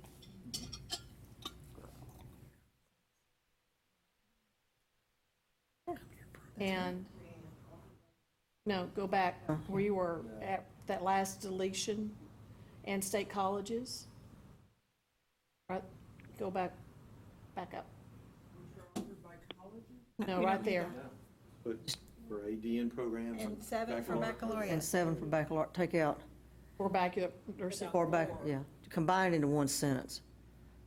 The advisory committee recommends 2 prerequisite courses for associate degree nursing programs and 7 prerequisite courses for baccalaureate degree nursing programs. Yeah, There you go. yeah. Shortens it down. Yeah.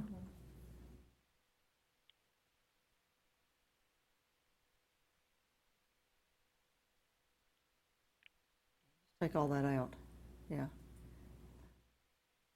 Yeah, okay. But do we need to clarify that these are prerequisite for consideration for admission?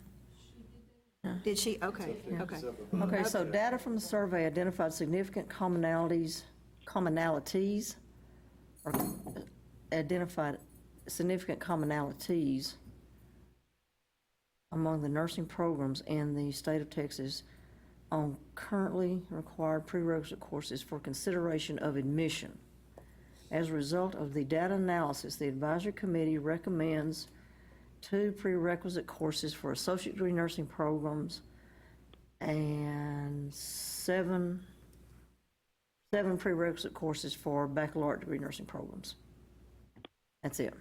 Okay, one more thing, where we have the survey response rate, there's an earlier sentence where it says a total of 26 baccalaureate and 54 associate degree professional nursing programs at public institutions were surveyed with 100% response rate. I think it's important to say how many people were responding, because you could have 100% response rate and surveyed 3 people. Yeah, So it offers credibility. That's on page 7, but I can say it again yeah. for you if you want, Donna. Yeah. It's short, but it Yeah. provides the, Yeah, gives you data. it's right after it says Appendix B. Well, she's making that Yes. change a process question. We make these changes in isolation, and sometimes we don't hold it all the way through, carry the changes all the way through. Will we have the ability to see this next draft be sent out in total for comment? Oh, yes, yes. Okay, great. Definitely, yeah. Yes, and we have an editor that will also look at this, and that's the kind of thing that she will look at, is to make sure that Good. things have been carried out throughout the document and that sort of stuff. So that'll help us too, to make sure we capture all that. Yeah, I just think there's a couple of concepts that we need to make sure are clearly stated in both the executive summary and the full document, and that has to do with the clarification of the points of, pride application versus matriculation, what it means, what some of these notions are that we tried to wordsmith here. So we just want to make sure somebody who reads it cold gets the nuance. Do we need to say something under where it talks about transfer of core credits that it's our recommendation not to have a time limit Oh, but for that- any of these courses? But that may be a university requirement that we I don't think we want to go. We don't may wanna go not, there. yeah, Okay. that we not don't the have any charge. say over. Yeah, yeah. If they have to go back and repeat it, that may not be nursing, that may be the university's requirement. Keep it simple. But I mean, that, if it's going to be an acquirement for the prerequisite, Did we get any specific data on that? Can we draw from the survey to Yeah, make a comment about that? We did ask how many had a I shelf think there was life. more associate degree that required it, but I think that's because that's just the way it's always done. Yeah, I mean, I think we need to, yeah, okay. That again, to me, is something they didn't ask. They just asked us for courses. Yeah. well, but it is, I mean, if you're saying No, this I is a agree. prerequisite, if you've taken it and you think you've had it, and then you come along and, well, that one won't count because we require it within this many years, seems to I'm me not that we need to disagreeing, I be. just, yeah. So perhaps there needs to be a section of, clearly better stated, and other stuff. You know, that, Intricacies. that we, in reviewing all of this information and through our ongoing Maybe that needs to come under discussion, assumptions. there were several points that we think are important to bring up, and that could be one of them. If we can link it to the data, or it's just the expert opinion of the committee. Yeah, I think You maybe that's under the we could do both assumptions. sides of But it. yeah, maybe that's an assumption. Assumptions that there shouldn't be Yeah. any time limit or something. I mean, I think that's, the evidence shows they don't remember it no matter when they took it. I'm sorry. but that's- At least that's what my evidence showed. Yeah, so- I think we all have that That's basic anecdotal evidence. evidence. Yes, we all have that So, evidence, yes. So I would say maybe Yeah. it's just our It's an assumption. recommendation Yeah. that, so it could be an assumption. Or is it an assumption that a recognition that some institutions have those Have a requirements? shelf life for, Yeah. for requirements, which may result in the student having to repeat the course. Well, Transferability. right. Yeah, well, But maybe, and that's like but is that under our purview because? or maybe that we could say that some do and that their further study should be, to really come up with the evidence, since that's one of those. Yeah. Yes. Yeah.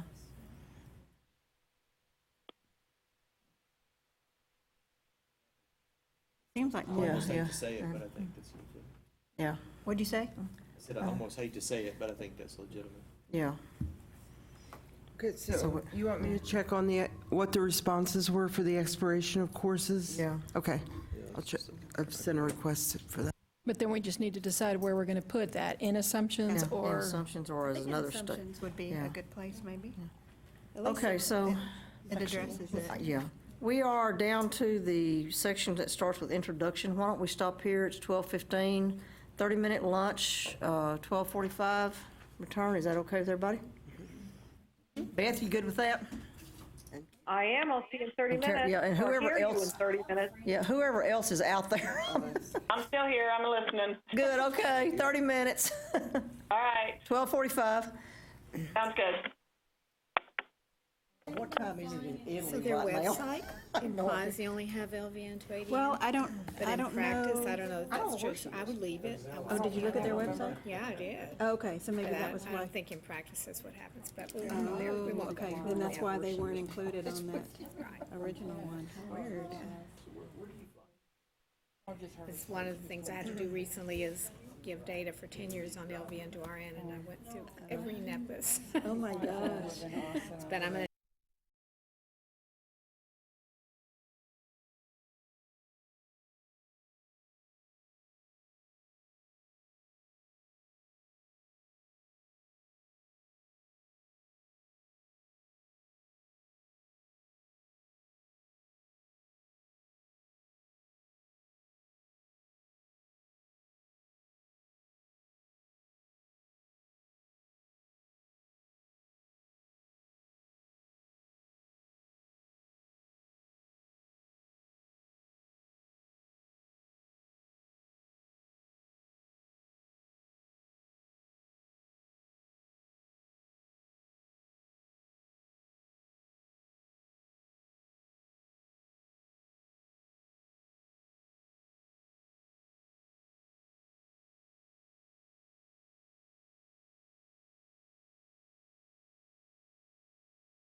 Okay, if we could reconvene, please. Those of you at distance, are you back with us? I'm here. This is Beth. Okay.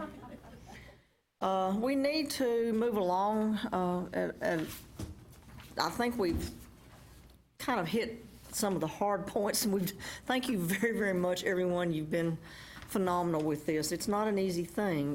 Don and I were just talking about, this has not been an easy task because of all the, we do have variations. We do want to respect the academic freedom of our nursing programs here in the state, and but we also, this is all about the students. It's to ensure that their process is made, something that they can cope with and move on.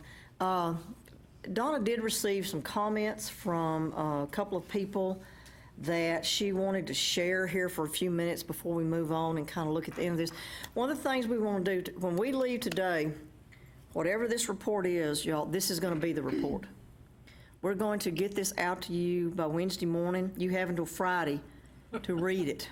They have a deadline. Rex has like 10 days, and that's it. So we can't be going back and saying, well, I changed my mind, I don't like this. We have to have consensus that this is going forward. We will have to live with whatever the outcome is with this, because this is what we have done as far as, submitting our recommendations. So, and there are a couple of people that need to leave a little before 3, and if they leave, we will not have a quorum. So we need to make sure that we kind of move along and can do this. So Donna has pulled up, if you go to is this the introduction? That's the introduction page you pulled? Okay. These are Gail's comments, and What part page? are in the executive summary, but I think we don't want to go back. No, we don't want to go Okay. back, we don't want to go back to anything. This is in the introduction that is on page 5, that comments were sent. Do you want me to read it, or you want to read it? I mean, you want to do it, Donna? You can see it probably better than I do. Okay, this part's in the introduction.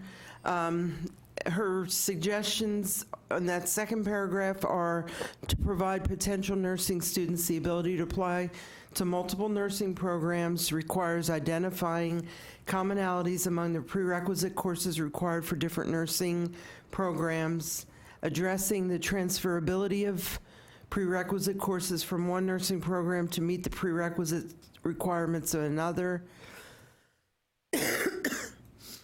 And students in Texas should be provided maximum options in the pursuit of a nursing education. Any questions about the editorial component of that paragraph? A.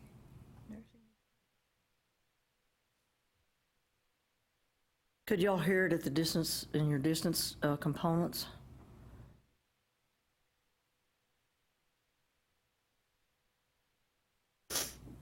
Seems reasonable. Yeah, I'm fine with those suggested changes. Okay, so consensus of any edits or any changes to it? I'm getting consensus that this is okay. Okay. Donna, when you're ready. Yeah. Go to the next. So we're okay with all that? Yes, we're okay with that.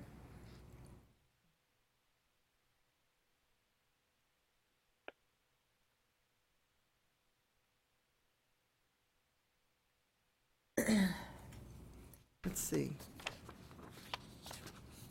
Gail, do you want to speak to this one? Yeah, actually, it was kind of a theme. It just seemed a little unclear where we had prerequisite courses required to apply, consideration for admission, and then for matriculation. So, if I'm not a educator, that may seem kind of fuzzy to me. Matriculation is a very education word, so I was just wondering if we wanted to maybe be a little clearer. And that's in a couple different spots, just for clarity. So that's not a major thing, just maybe somebody would like to wordsmith it just a little clearer. Those of you that distance work down under brief description of methodology on page 6 in the first paragraph, it is the sentence that begins after January 15th, 2016. The goal of the survey was to determine which prerequisite courses are required to apply for consideration of admission for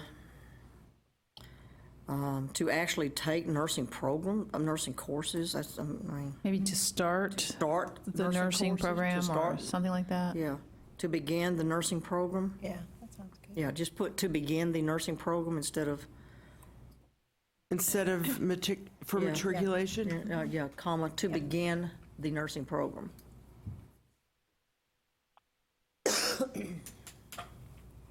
Is there, needs to be a comma after the word apply? I don't think there needs to be. Or a comma where? I think the comma after the word apply needs to be removed. But it's a string. What courses are required to apply? Oh, to apply for I see what you mean, to apply for consideration of admission. Yes, it does need to Okay. come out, yeah. Okay. So, any questions about that sentence, the changes, just to say, instead of matriculation, just to say for, or to begin the nursing program? Okay. All right, next is the last paragraph. The survey queried respondents about course requirements for students. Okay, this is with editorial. In order to apply to the nursing programs, and about prerequisite course requirements prior to the start of the nursing program. Oh, we took that, oh, okay. This is still about the survey. That was part of the survey. Yeah, that was yes. part of the survey, okay. So again, this was just trying to clarify the difference between those two. At some point, we probably want to drop one of those since we're just focusing on the other. Or maybe we want to drop it from the beginning and not really highlight that. I don't know. Or maybe say after careful deliberation of the complex whatever, we decided to focus only on the ones for admission or something, I mean, for application. So here, after careful deliberation or I don't know, I mean, I'm just, Careful committee consideration. focused on? We said the commonalities of prerequisite nursing courses before, so is that, would that go in right there again? for consideration For of admission. consideration of admission. Yeah. Commonalities of prerequisites for consideration of admission. And then we could probably delete that second one about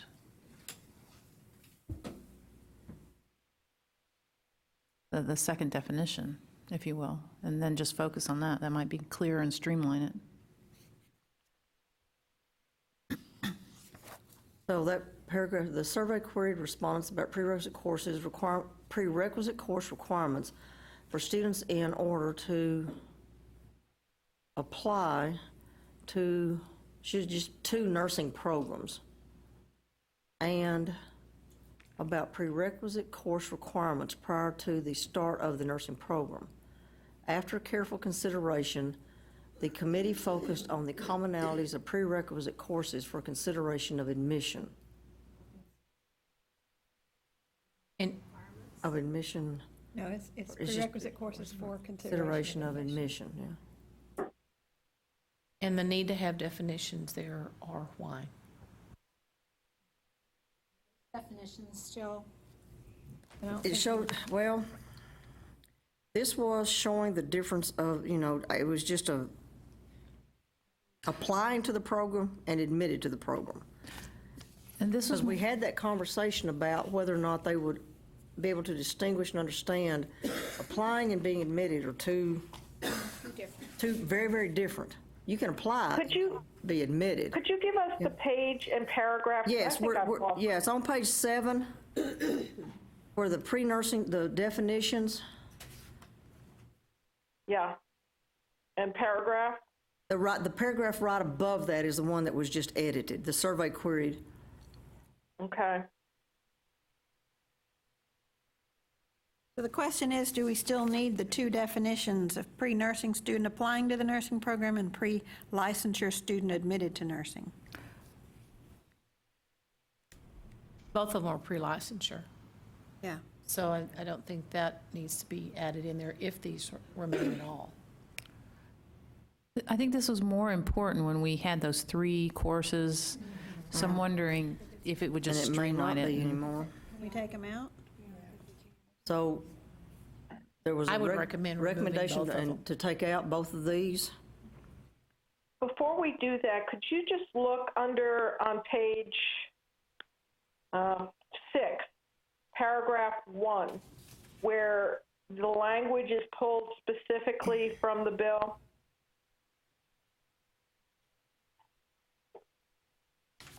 So we're directed there in this language to focus on the curriculum designed to prepare students for enrollment in an undergraduate professional nursing program. And then when you go down to 7, where you were just clarifying applying and admitting, is it clear how we get from their definition, the page above, to these? I think, Beth, that's what I was trying to state earlier, is if we had a statement that clarified that there are 2 different components, for lack of a better word, involved in the statement that you just read, prepare students for enrollment. There's those to considering for application, and those that have to be completed before they matriculate or start classes. So if they're going to enroll or be accepted to enroll, both of those have to be met. So it seems like we could somewhere state, that those 2 different things combined are needed for enrolling to begin the nursing program. And I'm not sure I'm stating that clearly, but No, I agree with you. I'm challenged by where best to put it, and particularly in light of the recommendations that we make, which have to do at application. So this first description, pre-nursing student applying to nursing program. here's the problem. If we stick to what you just pointed out on page 6, that's in quotation marks, I'm assuming that's because it comes from our charge, curriculum designed to prepare students for enrollment in an undergraduate program, then we have to think about, are we going to combine those 2 recommendations, to apply and to matriculate? And if we do that, now we have a majority in some different courses that we didn't include in our recommendation. And that term, prepare for enrollment, and I don't have it in front of me, I apologize. I don't know if that term is in the charge. No. Yeah, and that's where I think we have to be very clear. If that term was put into our report, I think that term, and it isn't reflected in the charge, then that there's a difference there. And we need to stay, I believe the term in the charge is consider for admissions, not prepare for enrollment. I think prepare for There's enrollment nothing- equals matriculation. There's nothing about enrollment in the charge at all. Okay, so that terminology Maybe we don't that's in the need it there. report should not So be in there. it was defined. So you're saying that this language on the prior page under the definition, the initial licensure program, though it must have been pulled from the bill, it was not the charge of the bill? What they have here is the recommendations must specify the prerequisite courses that a student must complete to qualify for consideration for admission to each undergraduate professional nursing program. Then that's what needs to be in that. It does say in the bill, pre-nursing curriculum means curriculum designed to prepare students for enrollment in an undergraduate professional nursing program. So they've identified it for us, what they're meaning, what the meaning by admission. I think there's a lot of confusion in the general public about admission and enrollment. We find this all the time. Yeah. Because you I could think be that's why we, admitted and and be. that's why we surveyed and Yeah. included So both. but it's really important that we clarify that, because if the intent of this bill is, what do they have to do to enroll versus what do they have to do to be considered for admission? Because what he just read said they're defining it that way, right? Well, there's a couple of things to consider here. One is that it does, at the very beginning of the legislation itself, and this is part of definitions in the statute. One, pre-nursing curriculum means a curriculum designed to prepare students for enrollment in an undergraduate professional nursing program. But then later on, it talks about what it is that the advisory committee shall do. Shall develop and make recommendations regarding the creation of a uniform pre-nursing curriculum. Recommendations under this section must specify, one, the prerequisite courses that a student must, I gotta find page Complete to 3, complete to qualify for admission to each undergraduate professional nursing program offered by an institution of higher education. And so I think that in some sense, they're sort of conflating those two Yeah, issues a little yeah. bit. So maybe we need to have a clarifying statement that in the charge or in the wording of the bill, there's a conflict. And we chose to pull those two apart and look at them individually. Something like that, because I think you're totally right, Jan, that the general public doesn't get the difference between the two. And if we choose to go with being considered for application only, then they're going to come back to us in 2 years. You said this is all they needed to do to enroll, because they're mixing those two up. But we do know a pre-nursing student has not been admitted to the program yet. They're preparing to apply, right? Maybe No, well, I've got a pre-nursing student who is taking 2 courses right now. They received a letter of admission that is conditional upon passing. They're still pre-nursing. Until that day that they enroll in the nursing courses, they're still pre-nursing. Maybe we need these Yeah, definitions. and they may never become pure nursing because they didn't pass prerequisites. They lost their seat. Maybe we need these. Yeah. So we've got to align these. I'm sorry, got a what? I think given the fact that the charge within the bill is inexact in its language or confusing, we either have to explain where we were confused and articulate what operational definition we used for each of these terms. Because when I read this now, and I didn't get it on the first go through, I just got it when you were talking through, that using the curriculum, the definition of pre-nursing curriculum, instead of the directive language,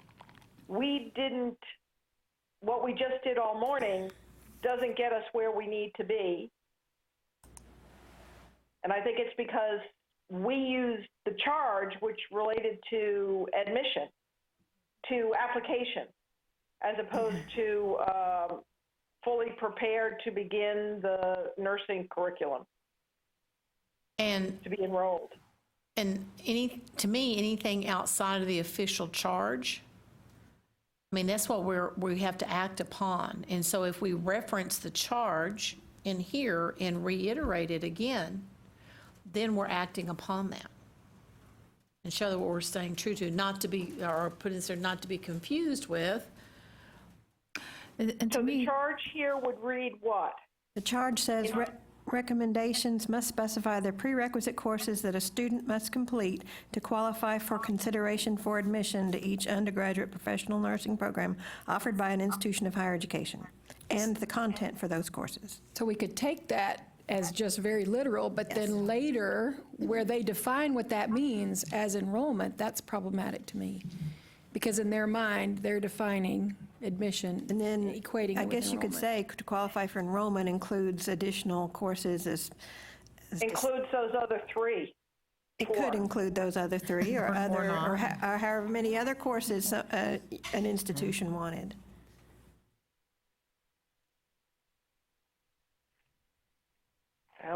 We're at a challenging point here. I think we should just I mean, I think it's too late at this point. Too late, but I think we go do have to back. be We clear, need to- because it took us how many meetings and how many Yeah. smart minds with, people who understand nursing, kind of, to come up with that clarification. And so we want it to be real clear to somebody who's not.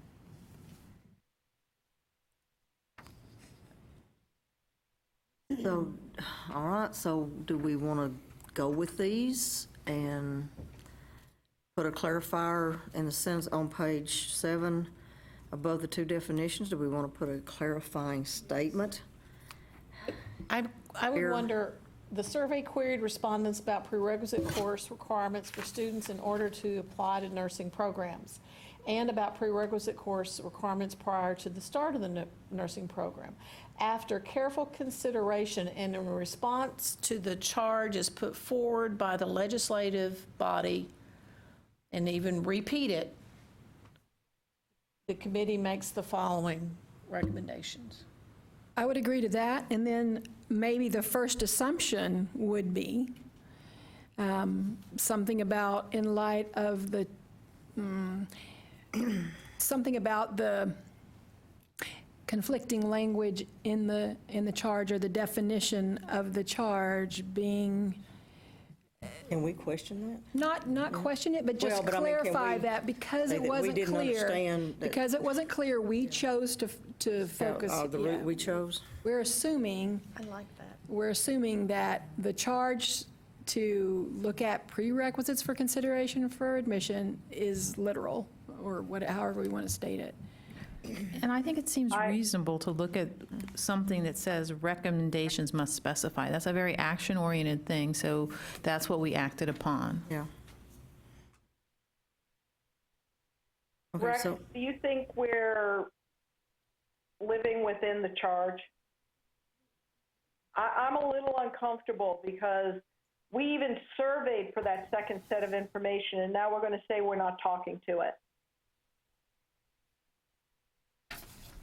Well, it's too complex.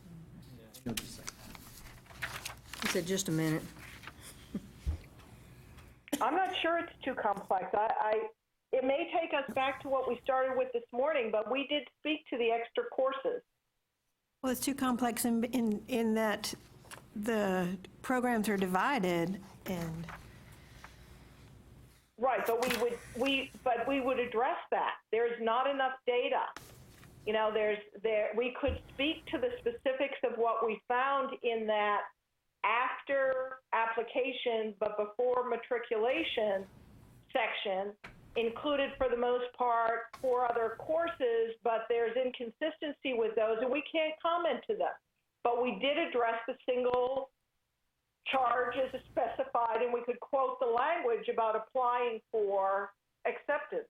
I would agree that if we made a statement about the discrepancy that we found in the language there, that it, without changing the rest of the document, it clarifies why we did them in 2 separate places rather than raising a red flag that we have some inconsistencies that we didn't want to deal with because we don't have the data. It explains why we looked at it that way, because they asked 2 different questions in the bill or in the charge.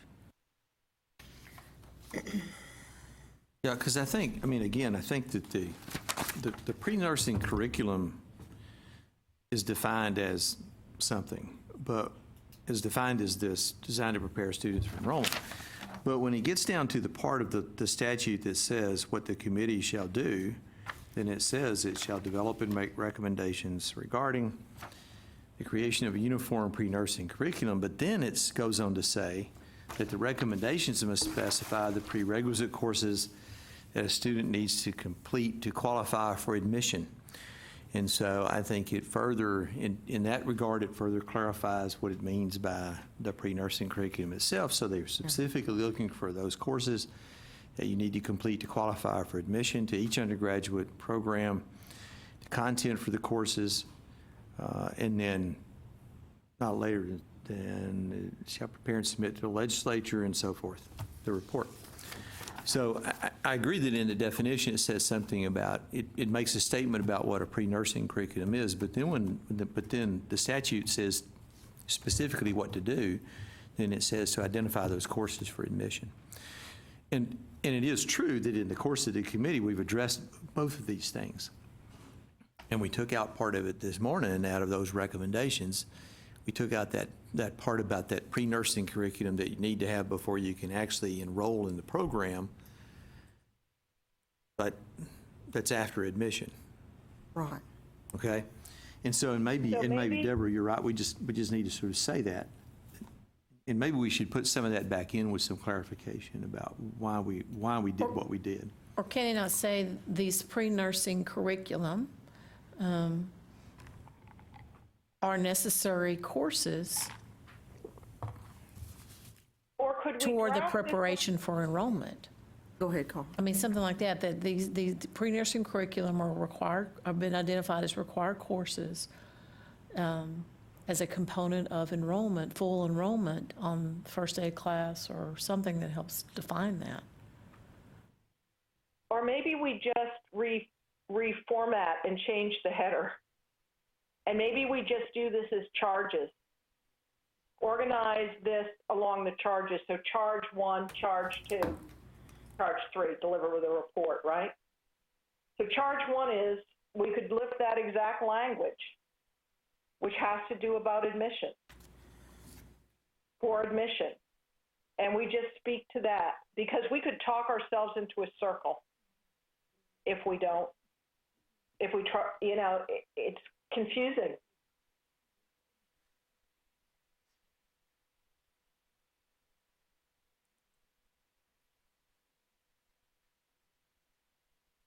I would sort of agree with that. I mean, that's pretty straightforward. We have a charge 1, boom, charge 2, and we just go through it, and then can be no answer that we've answered the charge put to this committee. And we quit talking in circles. And Donna, I think you have the information, if it's just reformatted to charge 1, blah, and you can be able to put that information in that format. Do we go back under key findings and do that, or do we come down under this summary? Or does it need to go in both places?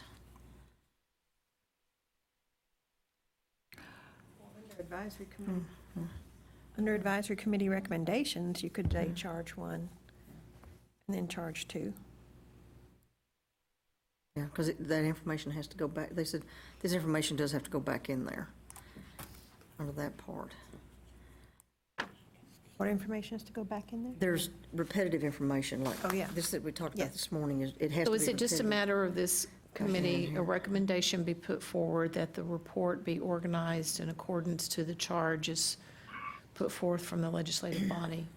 And the report be designed or organized I as guess we such? need to find out what are the, in the template, what are the headings in the template that we need to address? Donna? Donna, what are the headings in the template that we need to address? The headings in the, I'm sorry, somebody was. Well, in the I don't remember seeing the template, so what are the areas that we need to address in the report? Those are the ones that are in here. So executive summary, key findings, And introduction. recommendations. Yeah. Is there anything in the template that would prohibit underneath one of those categories to place the committee's recommendations in accordance to each individual charge? No, So if we I came down don't to know. page 8, where it starts with advisory committee recommendations, and the first one is, charge 1, the prerequisite courses that are required for each undergraduate professional nursing program in the state. That's charge 1, could go there. 8, under where it starts, advisory committee recommendations. Now, the thing is, and then we've got the second one, under transfer courses, charge 2, the ability of a student to use course credit earned in one institution of higher education to qualify. That's charge 2 under transfer courses, right there. The next one is, It's funny, it says, first we will assess these two things. then we will do these things. And then you're going to do recommendations to do two So maybe we've things. only just got 2 recommendations, which is still the prerequisite courses that a student must complete, and then the content for the courses. Yeah, so the charge 1 was assessing. So we put No, that. that wasn't. No, it's really Well, not. it's kind of strange how it's written. I mean, our charge is that the advisory committee shall assess. So we're assessing, 1, the prerequisite courses, and 2, the ability of the student to transfer, basically. And then it says, we shall develop and make recommendations. And recommendation 1 is the prerequisite courses, and 2 is the content. So to me, I think the survey equals the assessment. Assessment, right, So we write about shall assess, And here's the- charge.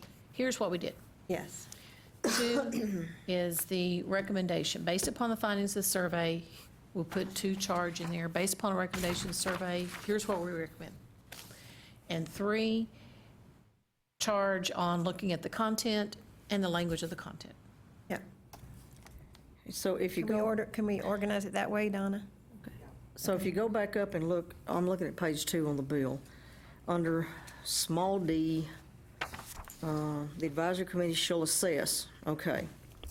And then it has 2 charges under that, the prerequisite courses, which to me, does that go under brief description of methodology? Does that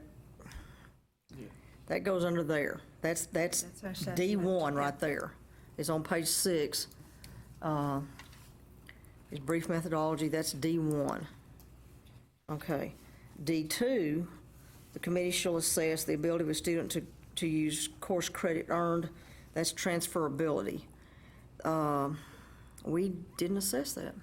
Yeah, we did, in the survey. Yes, Oh, we did ask them about Yes. shelf Yeah, life. We it's in did the ask them survey. about that. I'm About whether sorry. they would accept it. I'm sorry, yes. my brain is, okay, so that is under, where is that? Well, that's under Well, it's on- transfer of course credits. It's under transfer, yeah, on page 8, down toward the bottom. That's Page 9. That's D, well, I've got page 8 anyway. Yeah. It's right under associate degree nursing programs, it's under transfer credit. Yeah, so that would go next. Yeah, so that's D2.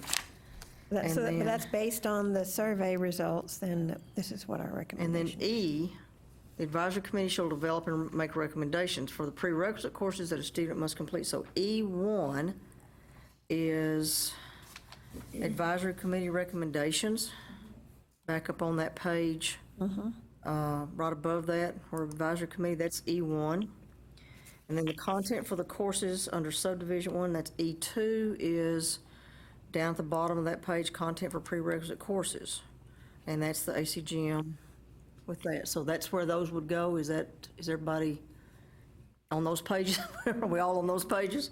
Okay, so that's the, So then the question is, where do our assumptions go? The assumptions need to go up near the beginning in terms of our introduction?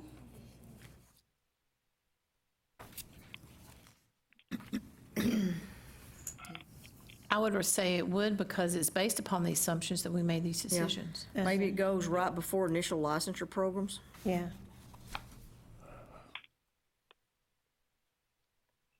And do we want to add, what were we talking about a minute ago, the assumption of shelf life?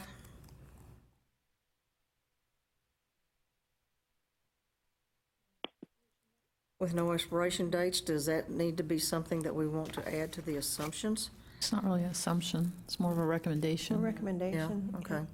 Because we were talking about that a minute ago, okay. Yep. Okay, so in the recommendations about, We could put that under transferability. yeah, Yeah, that would be good. so back to page 8, under transfer of course credits. Did you find out what the results of the survey were? I don't think she, not yet, no. Recommendation that all programs. For course On the transfer transferability? of the timeframe. Shelf life, I mean.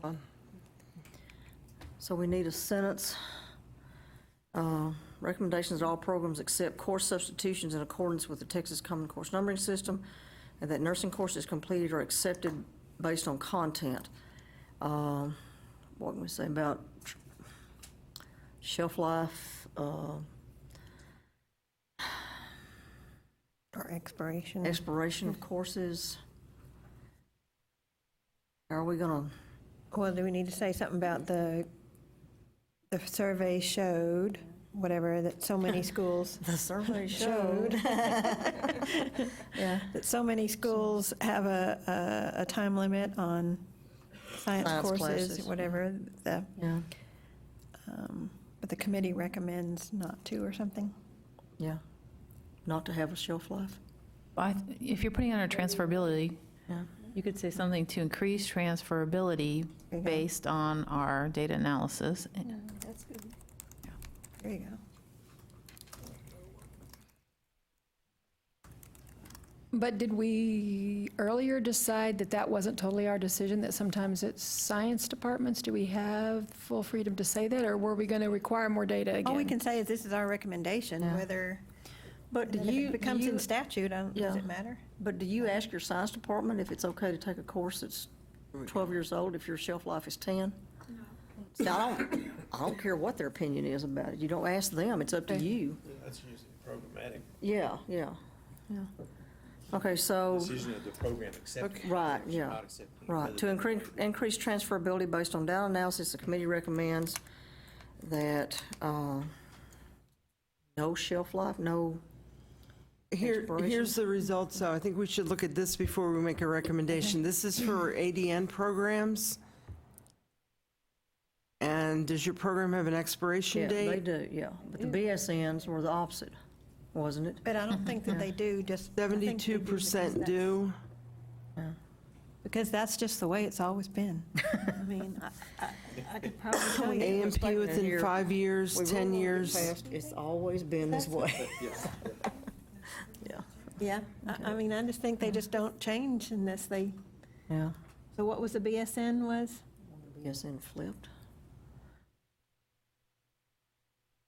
I See, still it think was it could be, flipped, it yeah, could be, found yes, the it's the other way around. So I'm thinking the BSN are probably more progressive than the ADN. BSN is 68% no, 32% yes. We just changed from yes to no because data didn't support it, and so, but I know it was there just because that's the way it's always been. So based on data analysis, the committee recommends there be no shelf life? Or- Because I think you should say that then other mechanisms need to be in place to ensure the students. To prevent students from repeating courses they've Well, had. no, but I mean, to have the students refresh regardless of whenever they took it. I mean, that's, But keep in mind, too, a number of the programs, they have to take a TEAS exam. And so if for some reason their TEAS exam does not meet the expectation of the scoring on sciences, they're not going to get in.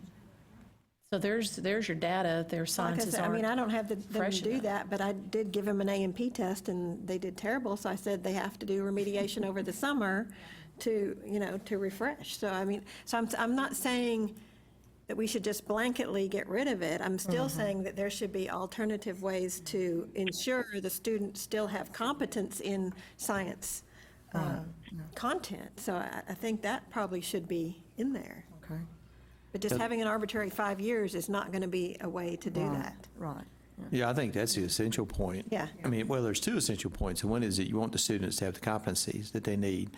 But at the same time, we've kind of always assumed, and I'll include myself in this, in various fields, that the time was at least some guarantee of having those competencies, and it turns out that that might be an erroneous belief, that it is no guarantee of having those competencies. I mean, I think it does something, but in having learned it once, it's easier to learn it again, but that doesn't mean you don't have to learn it again. And just because it was 3 or 6 years ago may not, I mean, I think that's probably, and that's probably also a highly individualistic thing up at a certain point. So just trying to determine the competencies may be the best approach to that, so. Yeah, I agree. I think that as long as you make those 2 points, you're in good shape. Okay, so under that paragraph, under transfer of course credits on page 8, we need to have a sentence about transferability based on the data that we have. Right there, yeah. To increase transferability based on the data analysis, the committee recommends. Can you repeat that, Pam? It's that, I just started a new sentence, to increase transferability, comma, Okay, hold on. based on data analysis.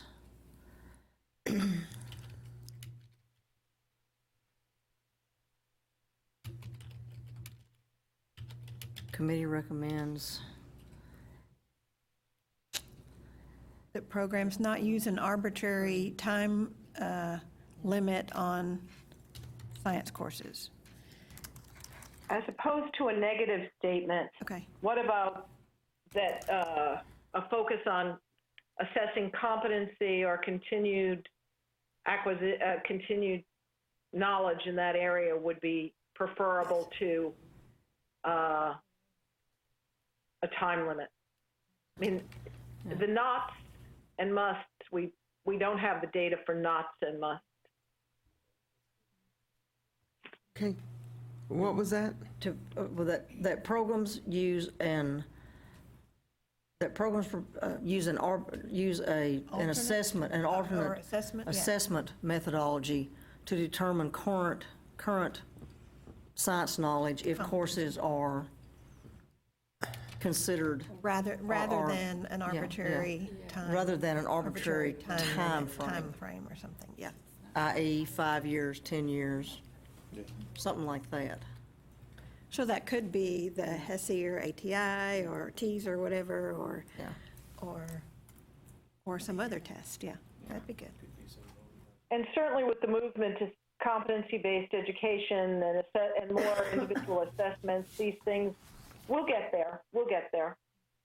Okay, so we need to take out, Take out so, Take out the middle. so it's to increase Recommends. transferability based on data analysis, programs should use, take out that, the committee recommends.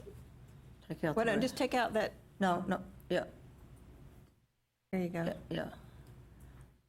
Keep taking it out. Oh, just, Yeah, just take Programs all should, that out, yeah. Take out the middle, that line right there. Since you typed it, now go back and delete it.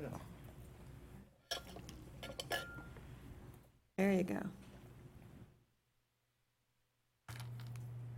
Okay, recommendation that all programs accept course substitutions in accordance with the Texas Common Course Numbering System, and that nursing courses completed are accepted based on content. To increase transferability based on data analysis, programs should use an assessment methodology to determine current science knowledge rather than an arbitrary timeline for expiration of courses. Timeline or time frame? Or time frame, yeah, for expiration of courses. This would apply whether you were transferring or not.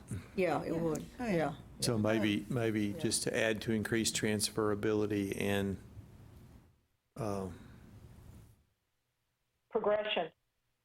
And review of and time to degree, or I don't of know, applicant, something. yeah, or time of degree, yeah. Because you could have a student that took, they're applying to Right. the That's true. institution's nursing program that they also took the Have another courses at degree, 10 right. years before or Well, whatever. you could say to increase transferability and duplication. You could say duplication. 'Cause- Or to increase transfer and And decrease. decrease duplication. Yeah, Yeah. sorry. Yeah, something like that. To increase and decrease duplication, yeah. Yeah, there you go.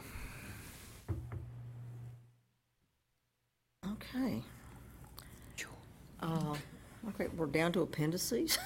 Well, did we really go through, I mean, Assumptions Yeah. and all? Oh, the assumption, we moved those back up behind in the introduction, starting on page 5. We moved the assumptions because to end up Beth that had some section. questions, like on Okay, number 3. questions? On 3, That was not clear. I think 3 is mainly trying to convey that for accreditation, Faculty on the faculty committee. is supposed to make curriculum decisions.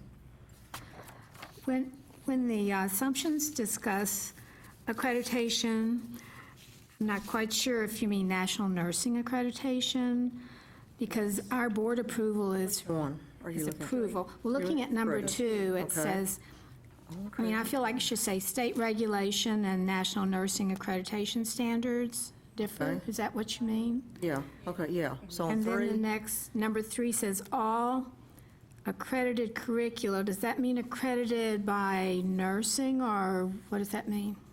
well, yeah. What if we said It's the nursing. accreditation standards require that? you Yes, know, they that- do. That's true. That faculty design and, Exactly. yeah. And I think number 4 just needs to be a sentence, admission to nursing programs is a competitive process, and ends I know there. that Bev had one. And end Bev it had one there? Okay. I didn't get the number 4. Just take off and is outside the, end it with process. Just needs to start saying admission to nursing programs is a competitive process rather than recognize that. And then. The other thing about number 3 that I was questioned is not that I don't recognize that faculty have to own the curricula, but rather what does that have to do with this? That's the part that's Yeah. not clear. Because this is taking that away from them. Yes, this is potentially, depending on the outcome. Well, not necessarily. I mean, there's nothing in SAC standards in any other accrediting body that I know of that specifically says that curriculum must be designed by, it all talks about being designed by faculty, but it does not specify that it has to be designed by faculty at each institution. And we tend to forget that quite often, because in systems. Our board rules say that Nursing one faculty does. have to. Okay, maybe it does, but that's most unusual, because most places, if a system decides to establish curriculum for all of its courses in that system, that is a perfectly legitimate thing to do under SACS and a whole bunch of other places, and it's often done. And in fact, in a lot of places, it's done statewide because there's only one system in the state. I think it would depend on the accreditation. Was the system, for instance, American Association of Colleges of Nursing, who accredit us, do they, as a group, accredit our whole system? Then that would hold, but they don't. don't. We, Even then, it doesn't matter. But even if you have a system like the UT system or the Alamo Colleges system, where you have separately accredited institutions, if they come together as a system and their faculty within that system make decisions about what the curricula are, then that is perfectly acceptable to well, that's a SACS. different thing. The faculty within that system all agree to do that. But if the faculty in the separate schools decide not, they also have the option not to do that. No, they Accord- don't. Yes, they do, according to our accreditation Well, standards. maybe then yours is most unusual, as I said before. Because SACS doesn't require anything like that. I'm not talking about SACS, though. And all I said was SACS and most Okay. other accrediting bodies. So if yours is different, I'm just telling you how unusual it is. Because we have to prove in our self-study that shows that the faculty made the decision. Made the decisions, yeah. Yeah. So perhaps You we missed the need point, but that's okay. to refocus this on either who we mean by accredited and designed, or we need to drop this, because as stated, it doesn't directly address what I'm hearing is the concern that we're saying we can't, according to our accreditation standards, we really can't be doing what we're doing, which is telling faculty what their prerequisites have to be. But based on this, we tried to pick the least, what was going to make the least disruptions, probably because of. Well, and one of the issues too is not all ADM programs are accredited. Jan, didn't you just say for number At the 3? national Could it level. not say Texas Board of Nursing requirements? That could certainly say the Board of Nursing requirements that faculty, they plan, implement, and evaluate the curriculum. But that would not be the general curriculum in a school, it would be the nursing curriculum. So nursing in the state of Texas, the Texas Board of Nursing, and that language that was just used, is that what we're supposed to say here? And then so what? and thus what?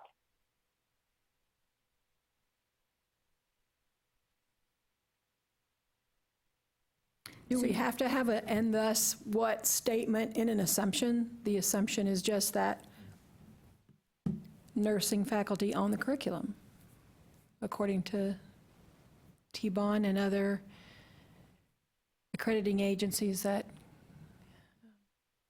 lay out the standards for nursing programs. Well, if we use the term, you know, the language, like she just said, that comes out of the requirements, is that nursing faculty are required to plan, implement, and evaluate nursing curriculum, period. Nursing curriculum, period. Necessary prerequisites, required prerequisites are based upon the approved curriculum. The other one that kind of goes along is that all prerequisite courses are, and it says needed, but I felt like provide is better. All prerequisite courses provide a foundation for entry into a nursing program.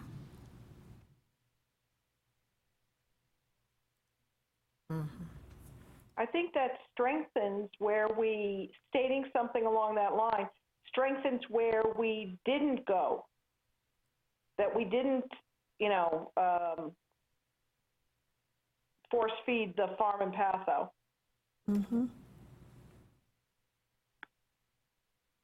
Do you want me to add a new number 4 about the Texas Board of Nursing requires that faculty plan, implement? I think you should Well, I think move that needs to 7 be, up. doesn't that need to be 3? Doesn't that just need to be rewritten? Yeah, number 3 needs to be rewritten. Yeah, rewrite it for number 3. Okay, so starting with the Texas Board of Yeah, the Nursing? Texas Board of Nursing requires that nursing faculty plan, implement, and evaluate nursing curriculum.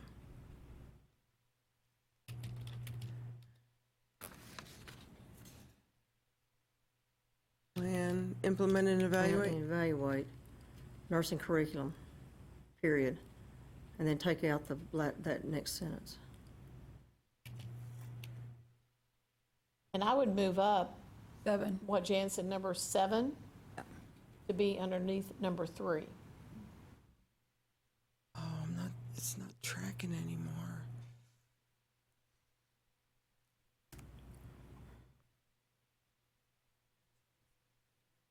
Yes, Yeah. I agree. Yeah.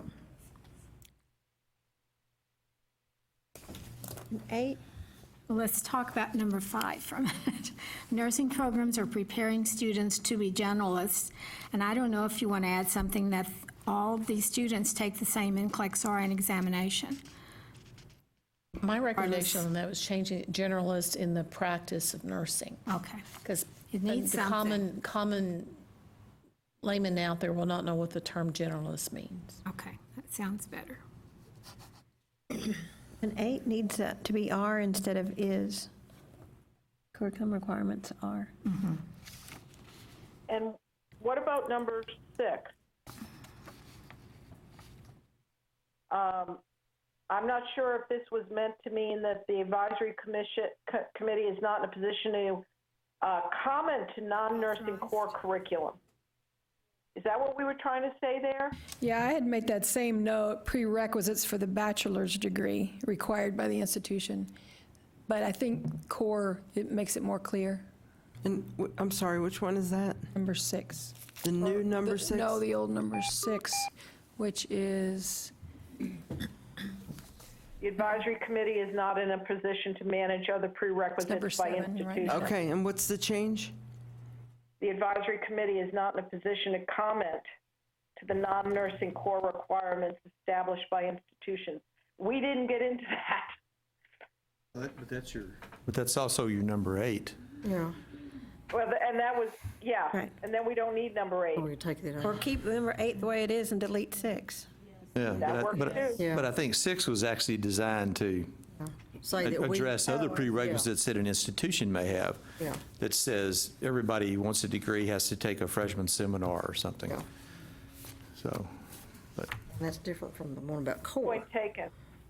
yeah, which would be different than from number 8. right? Yeah. So, Yeah, prerequisites by institution. And this But we're is- just delimiting, we didn't touch those things. So in some way, we should phrase it. So this is okay the way it is? Although,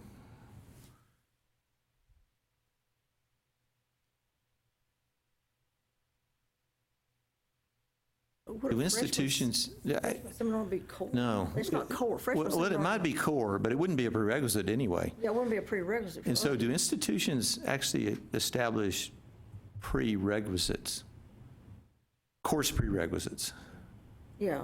Do they? You may have, yeah. To get into the institution, they establish course prerequisites? Oh, no. There's a lot of programs that have course prerequisites. But not the institution. But not the institution itself. I don't know of a single institution that has a course prerequisite to get into the institution. Right.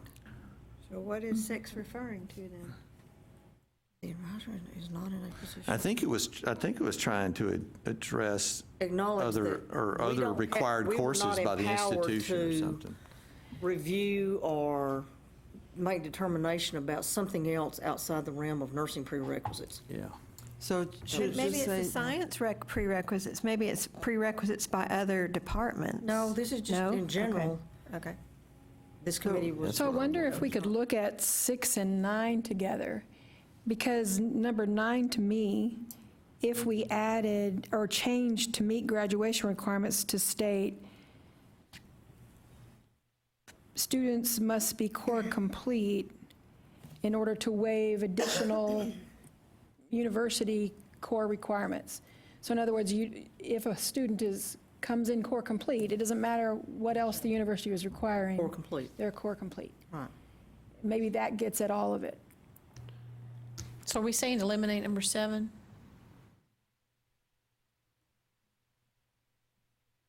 No. and should it say course requirements? Because if we leave core, it's going to be confused with the core in number 8. I would not use the word core on that one. I would say course, i.e. nutrition is For which a one? course. The new number 7, Yeah. which was number 6 in Yeah. the old one.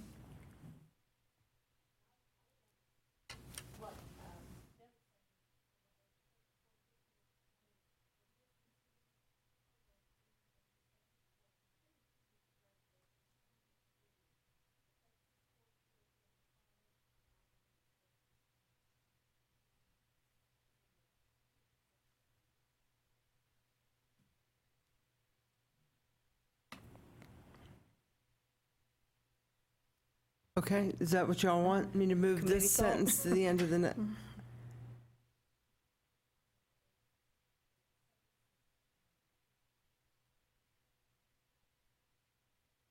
Move 8 to follow 9, in other words.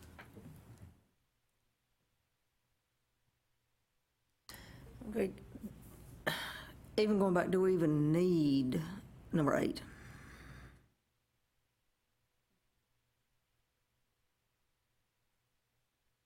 If we're saying that BSNs have to be core complete, I think it's, do we need to even bring that up? Because that was, think that so, had nothing, you know. We could have addressed it. I keep the audience reading it. I think they may need to be reminded that we weren't to look at core. And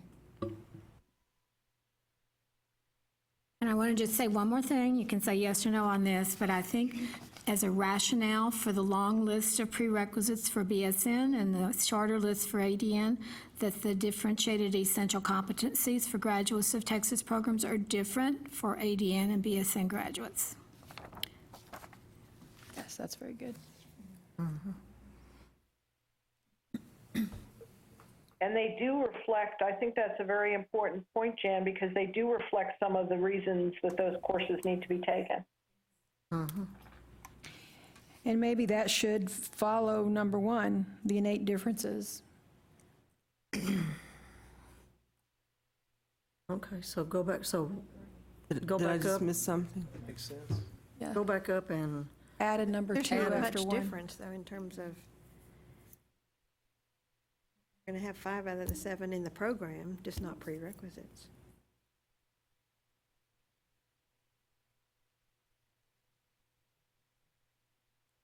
what do you want to do? We ain't got a whole lot of time here, y'all, to discuss and play. Did I just miss something? I'm lost on the last one. I think just add a bullet after number 1, just hard return, so it creates another place there. And Jan, say what you said about the differentiated competencies. The differentiated essential competencies for graduates of Texas nursing programs are different for ADN and BSN graduates. And that was something in the development of that document that we constantly revisited when we looked at a competency. You know, everybody feels like they do it, we do this. No, the educational preparation is different for each level of practice. Could that be an assumption? Which said, Could that I be think it's another an assumption? assumption, yes, It's it's an another assumption Yeah. that makes it clear why the entry requirements are different for ADN and BSN.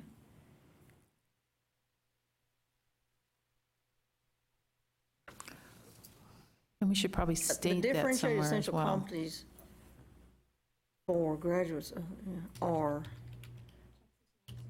I hate to use differentiated and different in the same sentence, are, the differentiated competencies are, They provide leveling of education and practice. They, yeah.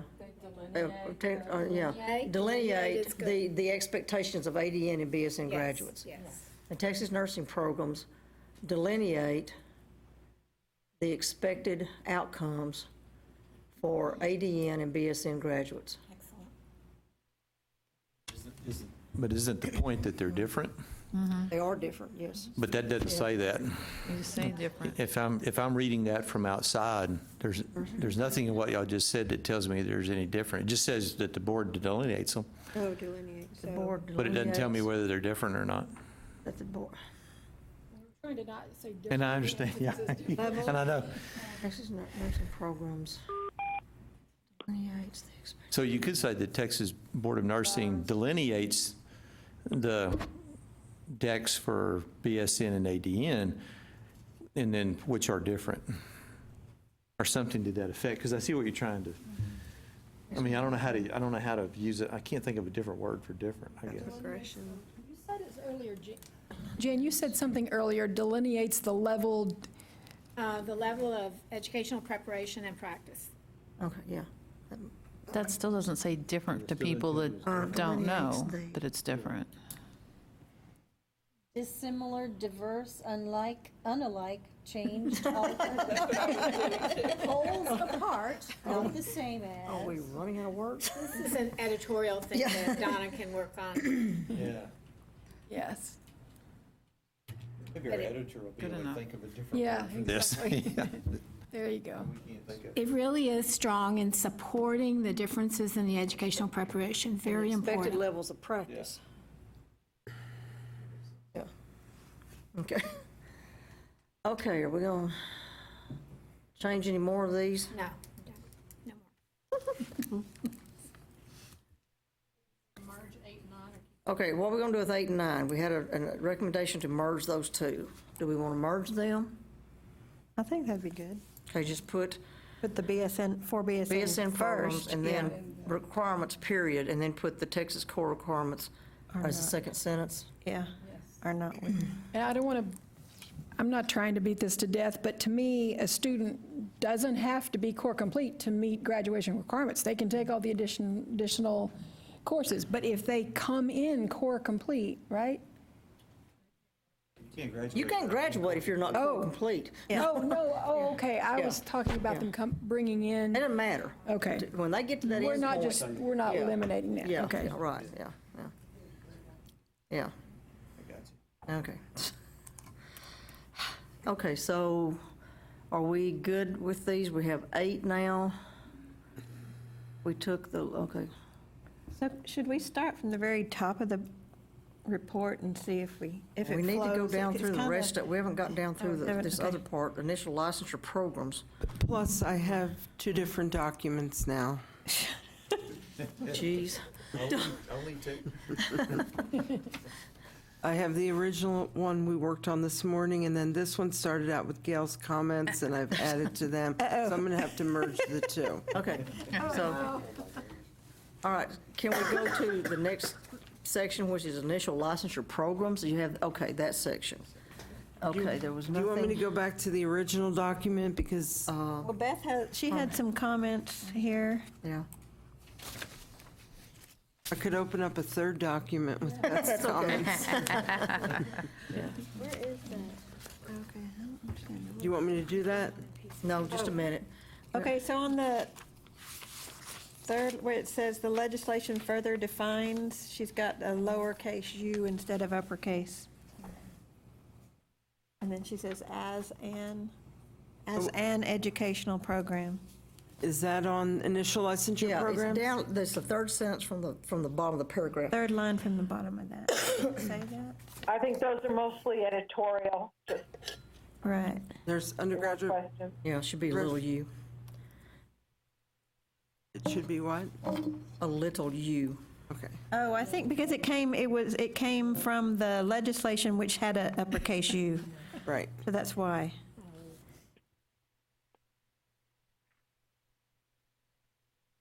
Okay, what else? So this may be where we want to put the exact recommendation charge versus the definition, which was confusing.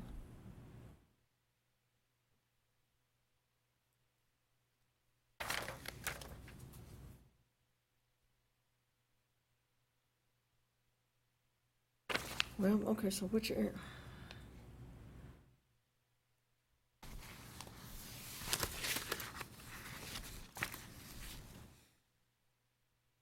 Which definition are you talking about, Gail? Well, I was wondering if that's where we want to put prerequisite courses that students must complete to qualify for consideration for admission. E1, it's on page 3 of Yes. the bill. Yes. That's what I was thinking. It would be a little clearer.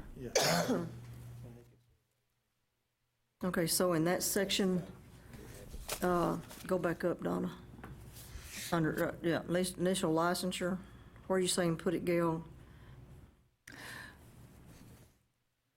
Where it starts, this report addresses specific pre-nursing curriculum, which House Bill 3078 defines as, so I think maybe it says this report addresses specific recommendations for pre-nursing curriculum, and then maybe just put in quotations, prerequisite courses that a student must complete to qualify for consideration for admission to each undergraduate professional nursing program.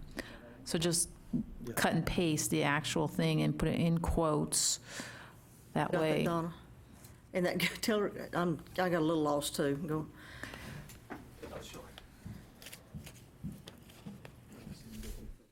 Donna, read my mind. I'm trying. So then what you want to do is put E1 in here. Where am I going to put that? Okay, so you're going to put it, so this report address. Yeah, it's terrible.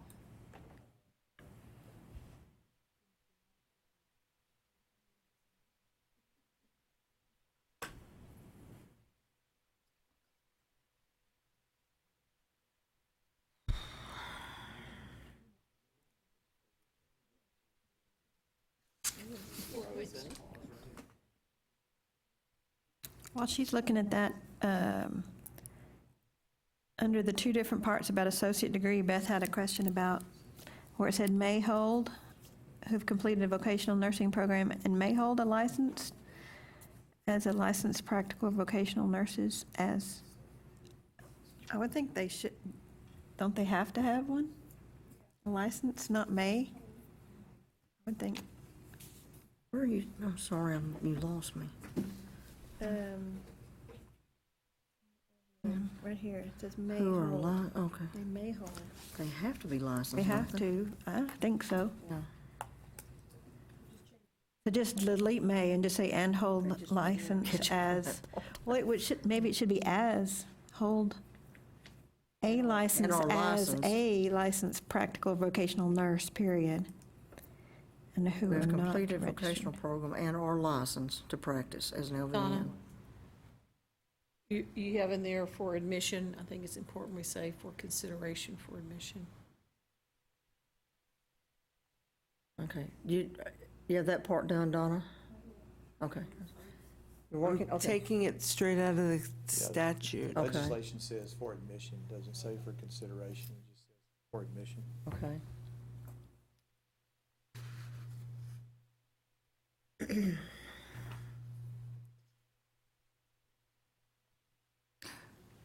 On page 3, it does say for consideration for admission.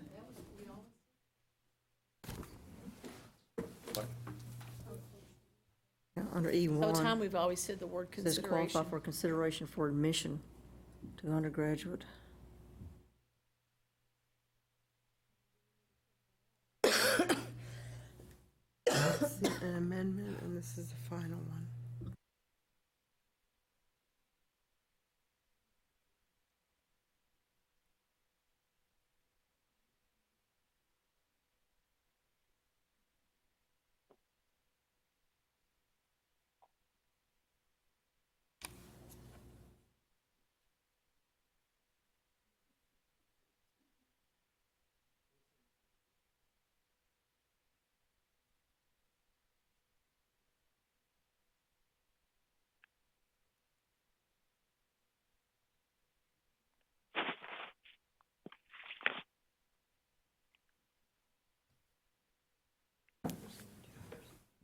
Okay, so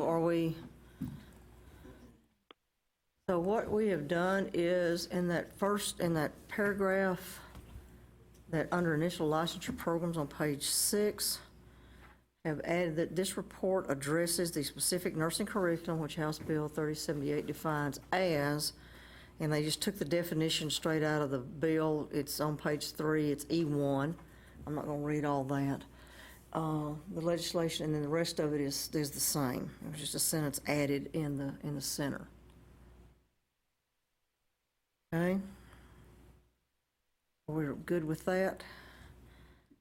Next section, the ADN, BSN programs, the differences, length, associate degree programs. Helen, if you look under LVN to ADN, who have completed a vocational nursing program and are licensed as a LVN, or and are licensed, do you have to put licensed as a vocational nurse? And who are not, huh? They may not require it? Who would not require them to be licensed if they're in a transition Sometimes they program? let them start that program right out of a VM. Oh. But they don't, but don't And they do have you to need become that last licensed? sentence, that last clause about and are not registered nurses? I'm sorry, what'd you say? I said, do you need that last clause about and who are not registered nurses? I don't think so. I wouldn't think so, because it's not even referring to RNs in that component.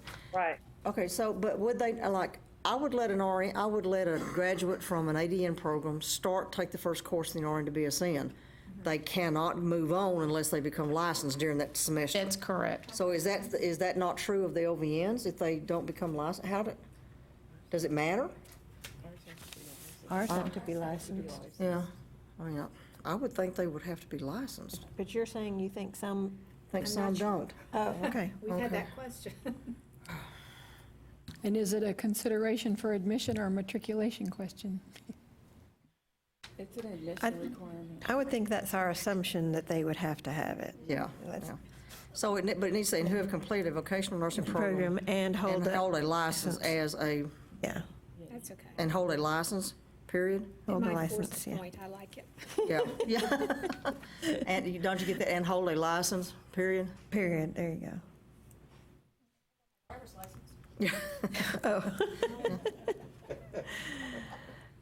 Or licensed as LVNs or something. And hold a license as, Or just say, or are licensed as LVNs. and are licensed as LVNs. Okay. That's good.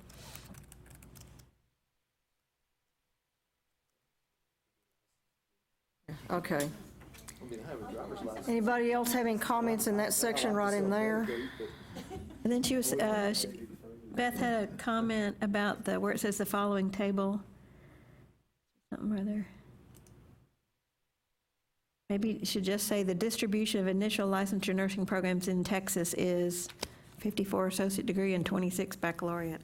I don't know that you need a table. Right, and perhaps that, it's an odd place to stick it. Yeah. I don't have a better place right now without seeing the redo, but it made it look like you were talking about LVN and the transition program. Well, maybe at the top where it says, the report focuses on 2 types of initial licensure programs. Up there, I think that would And then probably just make put a more sentence. Yeah. There 54 are, and 26 and let it be. Yeah. yeah, Yeah. okay.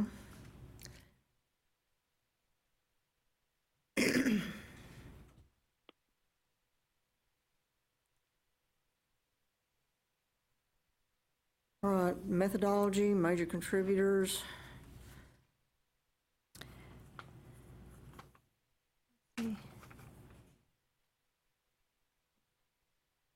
Helen's got, what is that, comments? These are Beth's comments. These are Gail's comments. Yeah. Yeah, it's in the first report. I Okay, think she so had that, she had a question about the contributors. Not sure if that's the right word. Oh, I thought Is participants it might the be respondents or something included? Or, because this is the respondents for the participants. survey, right? yeah. Or no, or this is, It's Yes, people that filled out the questionnaires. okay. Yeah. The the survey respondents. yeah, survey responders, Respondents. something, respond, So survey respondents. respondents, yeah. Does that need an apostrophe? Well, I think, Respondents, I think it's talking about the contributors of this committee work, because it's adding more than, because it's got TNA Yeah. and tone and Right. the Board of It's not Nursing. possessive, though. Oh, yeah. So it's plural. So no apostrophe. Oh, I see, Okay, okay. so it's not the respondents. No. No. It's us. Yes. Yeah, it's us. Us, because the advisory committee is listed next. Well, could Oh, you it is, say okay. Yeah, so. who the is- committee members included? Okay, Well, I so guess that it's doesn't make more- sense. It's Okay. us plus everybody else, plus the respondents, plus anybody else. Okay, so it's the Well, it is advisory contrib- committee? Well, no, because the advisory committee is, I see, yeah, is part of that. Yeah, because the advisory committee is listed next, so. Yeah. So it's not describing it, or shouldn't be describing the No. advisory committee. And there's already a description of the advisory Yeah, committee. so this may not need to be there. Maybe that just needs to be deleted. Well, or is it including, It's not anything but a sentence. It's not even a Find where paragraph. it was. Maybe it just needs to be taken out. Yeah, it's similar to this paragraph right here. The advisory committee is composed of representatives. Why don't we just take it out? Yeah, and then the survey queried respondents about, yeah. For applicants who have met all progressive criteria requirements below.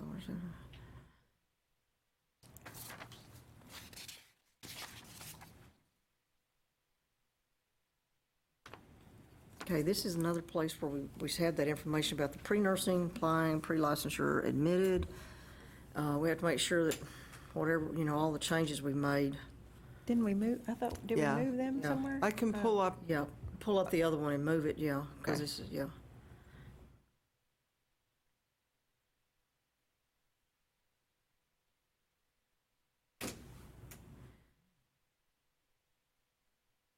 And under findings, from the assumptions and the survey results, because assumptions used to be down there. From the assumptions and the survey results, the database was developed based on the information provided by the nursing programs of required courses. Okay. And all of that needs to be changed down under the recommendations based on what we did back up at the top of the report. Yeah, just copy and paste the changes we made earlier.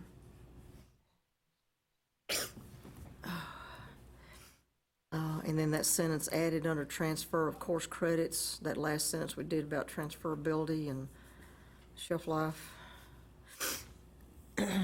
Are you with me or have I lost you? I'm, She's She doesn't. Which report are you in right now? We've talked about this because this is information that when we edited back up earlier, it's just got to be copy and pasted to replace this down below. I think when Donna pulls both versions off, Yeah. she'll be able to. Yeah. The appendices, Okay, this is where we were, no, it's not. The only thing I saw about that, I think, was some of those columns didn't seem to add up. What columns is she? What columns are you talking about? Which I'm appendix? sorry, Appendix C. C?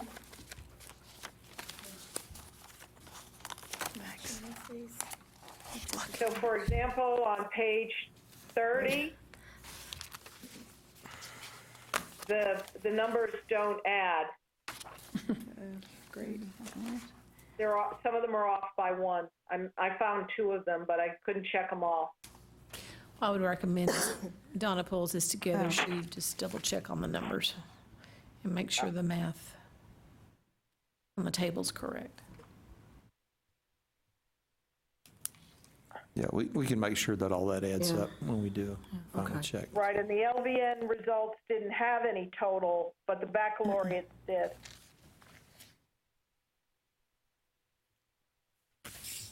And then we didn't refer specifically to numbers, we just always said majority in the Yeah. document, right? So Right. But if somebody, if one of their aides sits down and starts adding up Right. numbers, but I wonder if we even have to have those numbers at the bottom if we're not really. Well, if they're going to be used, they need to be right. And if we're going to use them with one group, one table that has the same they kind need of to be in all of data them. Yeah. as another one, then I think we need to use it, be consistent in both. Just need to be consistent. If we're going to use them in BSN, they need to be in all the tables or not in any.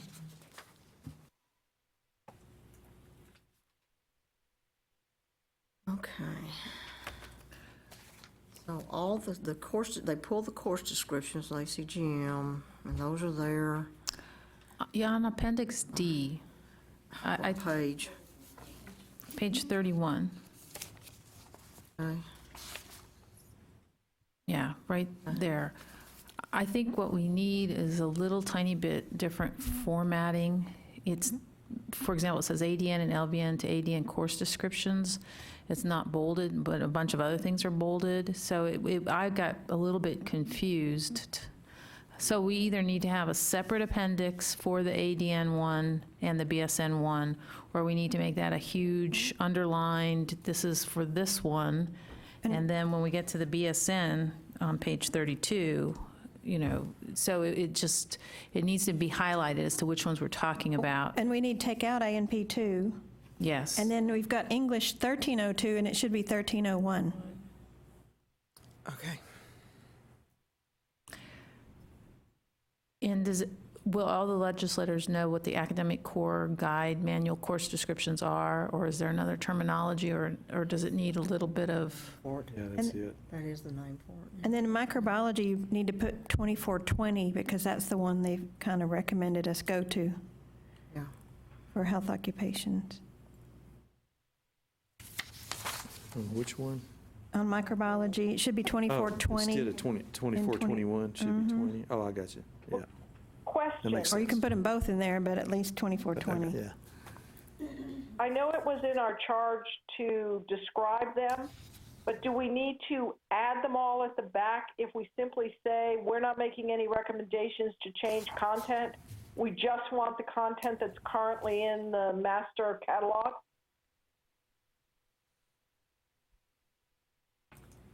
It's a lot of pages. I say we give them as much information as we can. Drown them in paperwork. Yeah, well. Looks like we did a lot more work than we did. That was this whole second charge was that description, so it seems like it ought to be in there. I would keep it in And there. provide descriptions, where does it say? Yeah, and it talks Yeah, about that. E2 is the content for the courses under subdivision 1.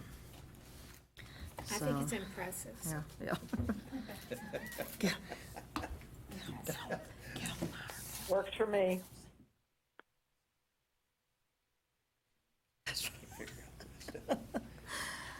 You said Okay. 2420 here? Yeah. Yes.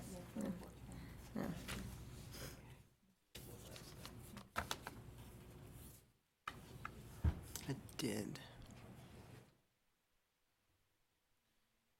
So I do have one last thing I think y'all need to consider, and that is about whether you want to make some kind of recommendation about your recommendations. And because I'm not sure you want to leave it open to interpretation about what to do with the report itself and the recommendations that you've made. Because a legislator or a board member, somebody could look at it and go, oh, well, there it is. So let's just make it so. So we may want to say something about, and I think there's a lot of ways to do this, but I think what you could do is rather than sort of invite a legislative remedy, is then put some of the onus back on, and I hate to do this to Donna, but I don't really hate it that much. To put the onus back on the coordinating board to disseminate the information, to make sure that people are aware of it. You could even have some recommendation about us revisiting this in a number of years or something to look at, kind of check its efficacy and see how it's working out. And I think a lot of that then kind of avoids, or may help avoid, sort of inviting, okay, well, you've made this recommendation, now let's just make this law and move on. Could that kind of be in a thing. summary on page 9, right before we get to the Yeah, you could do appendix? I think that's what I was saying. Do we really Summary in recommend this, there. or are we just Yeah. doing it because Yeah. we're meeting the Yeah. charge? Yeah. Yeah. Well, and that's my question too. After all the consternations and discussions and everything, is it the consensus of this committee that we believe there is value to the state of Texas nursing programs for a established pre-nursing curriculum? I think the first recommendation is they accept the report. As written. Well, the coordinating board's the one who will accept the report, and then it just goes to the legislature, and they'll accept it. Personally, I don't see them making any recommendations on top of the recommendations, but you never know. But, well, I'll come back to that question again, though. I mean, we've done the work, but as members of this committee, we believe it's in the best interest of future nursing students in the state of Texas to have an established pre-nursing curriculum. You said pre-nursing curriculum. Prerequisite courses. Okay, yeah. For application. Yeah, for application. For application. Do we So it is the believe consensus that of it's the in, advisory committee is in that the there is best a interest of value? the students for the state of Texas to have a pre-nursing prerequisite curriculum for all state institutions to adhere to?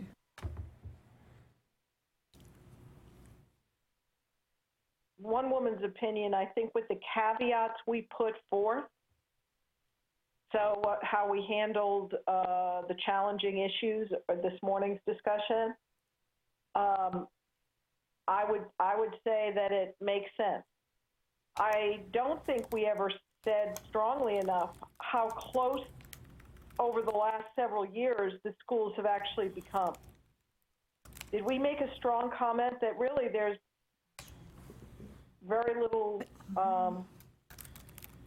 But I There's think there is a significant lot of consistency? difference. I mean, everybody's going to have to make some changes to comply with this, pretty much.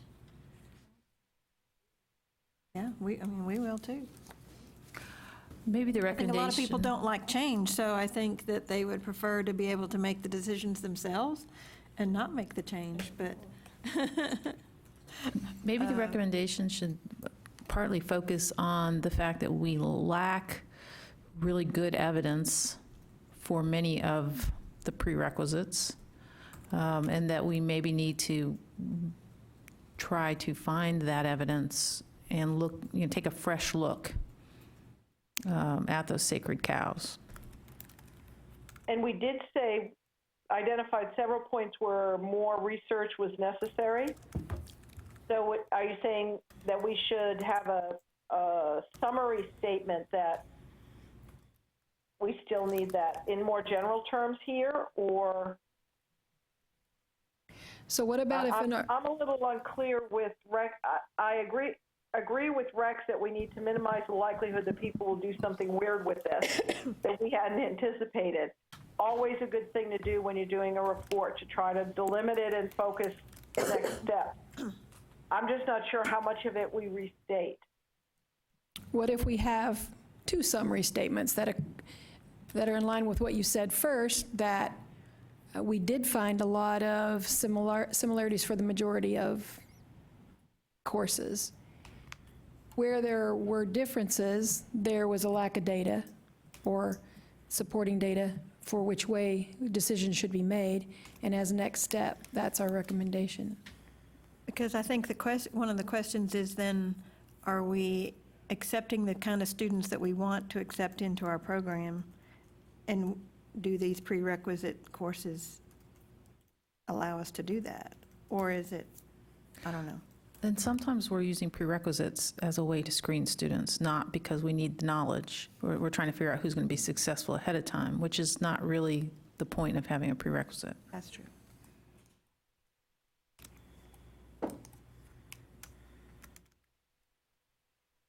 Okay, so let me see if I got the consensus that the advisory committee, that there is value to establish a common set of prerequisite courses, that it is of value to the student to know what the common prerequisite courses are to enhance their application ability, that we lack evidence of some of the prerequisite courses of, what can I say, value or content or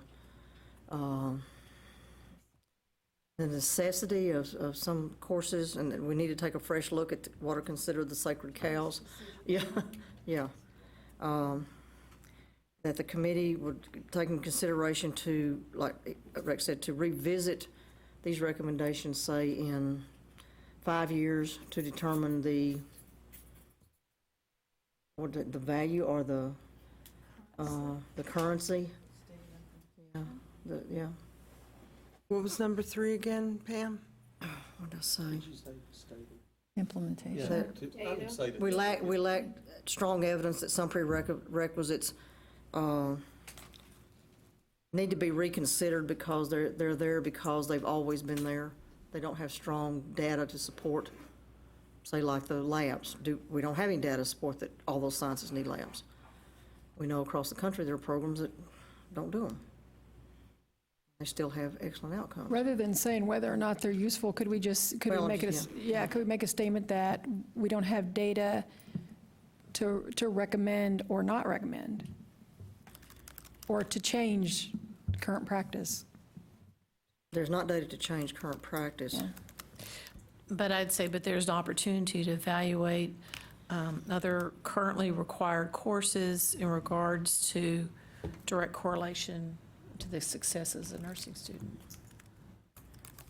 I wonder also if we want to say something about, nursing as a profession is accountable for monitoring and, kind of policing ourselves, if you will. I mean, that's a very strong tradition in nursing, and so that we believe that control of prerequisite recommendations should be kept within the nursing or within the scope of nursing rather than being legislated. Say it again. I'm not sure that helps move this forward one way or the other. We've included in our statements about the assumptions, the Board of Nursing and our our discipline-specific accrediting body commentaries to that effect. But, I mean, legislators have the right to question anything we do. And so, for that matter, does the Higher Education Coordinating Board can direct us to do things. So I think we're telling them to get out of our business in a not so subtle way. It may not be helpful.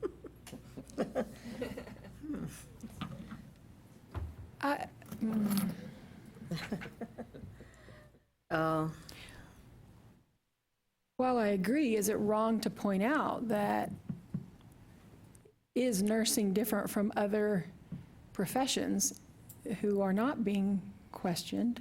I mean, is it wrong to state that we are accountable for our own practice and education of practitioners and, like other professions, prefer to maintain that responsibility while recognizing our, the importance of our attendance to that? And so, that's why we're recommending further study to get the data on the places where we're not being consistent. I think we can add the awareness of increasing rigors in nursing practice and changes in the healthcare environment. We have to revisit this. I agree that we, it's the context in which the comment is placed. One is, why are they selecting nursing to deal with when they haven't dealt with others in particular? I think they have dealt with some other groups at other times. But within the context of the fact that there, from what was in years past, significant variance, efforts within the colleges and universities themselves has narrowed that gap considerably. And the profession, through its regulatory bodies and others, as well as the faculties, maintain their commitments to ensuring that we have the right prerequisites to ensure that our nursing students graduate with the knowledge and skills essential to provide safe patient care to the citizens of Texas. And that's the commitment that we made. If we didn't want to do the work, we probably should have brought up this problem before we got started. We accepted the assignment. And that's the nuanced difference, though I agree with the sentiment.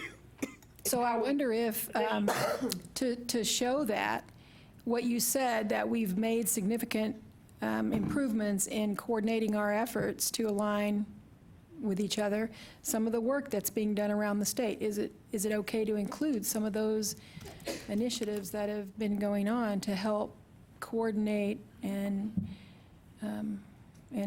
provide some consistency to show that we are indeed self-regulating and trying to do that? Because if we're... I think a comment about cabinet and the number of affiliation agreements, cabinet agreements, that could be a small set aside there for that commentary that this work was going on before this bill passed and will continue after, because it can't be stagnant. That'd be really good.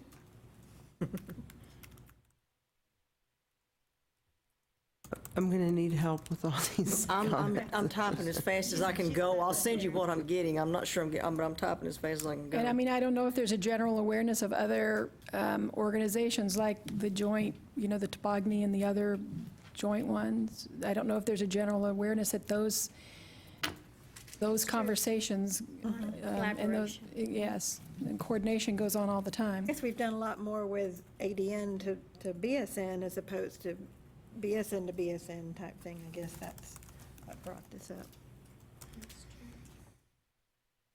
I would have thought that ADN was more alike, but it was kind of interesting to me when we went down to 60 how different schools made different deletions. I think we do need to study. Yeah, so maybe even just an acknowledgement of how helpful this task was in teasing some of that out in the direction we could go. And maybe recommendations on how it should be disseminated or who it should be disseminated to. Like deans and directors would be a very logical place for that. And we had talked before of disseminating this for some level of feedback, but it's before we finalize, but it sounds like we're out of time. Okay, let me, just real quick, because we have members that need to leave, and we need to pull this together and say yay, nay, vote on this. This is what we're going forward with.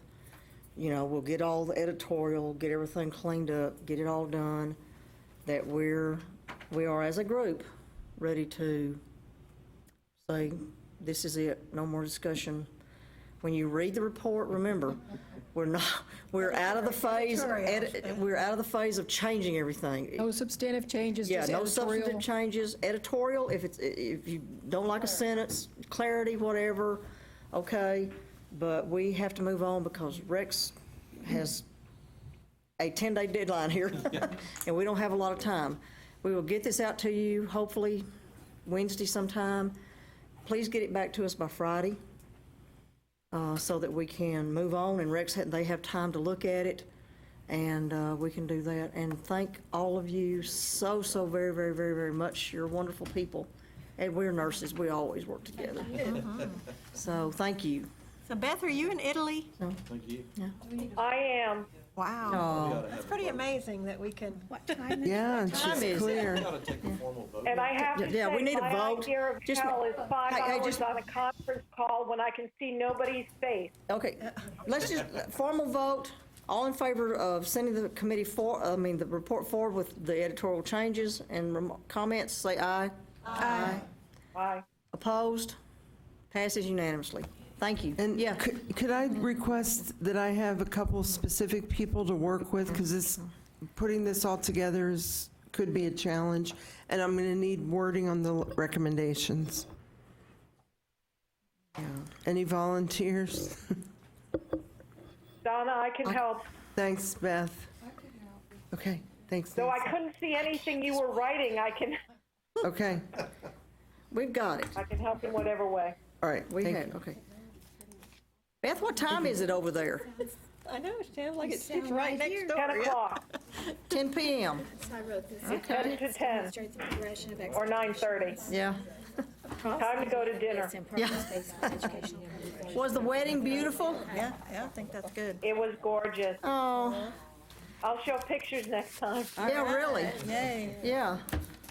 Thanks, Beth. Thank you. Thank you, everybody. Bye-bye. Yeah, Safe thank travel. you.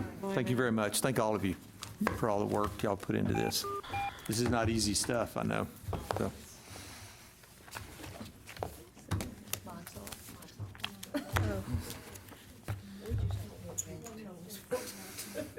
Oh, I know.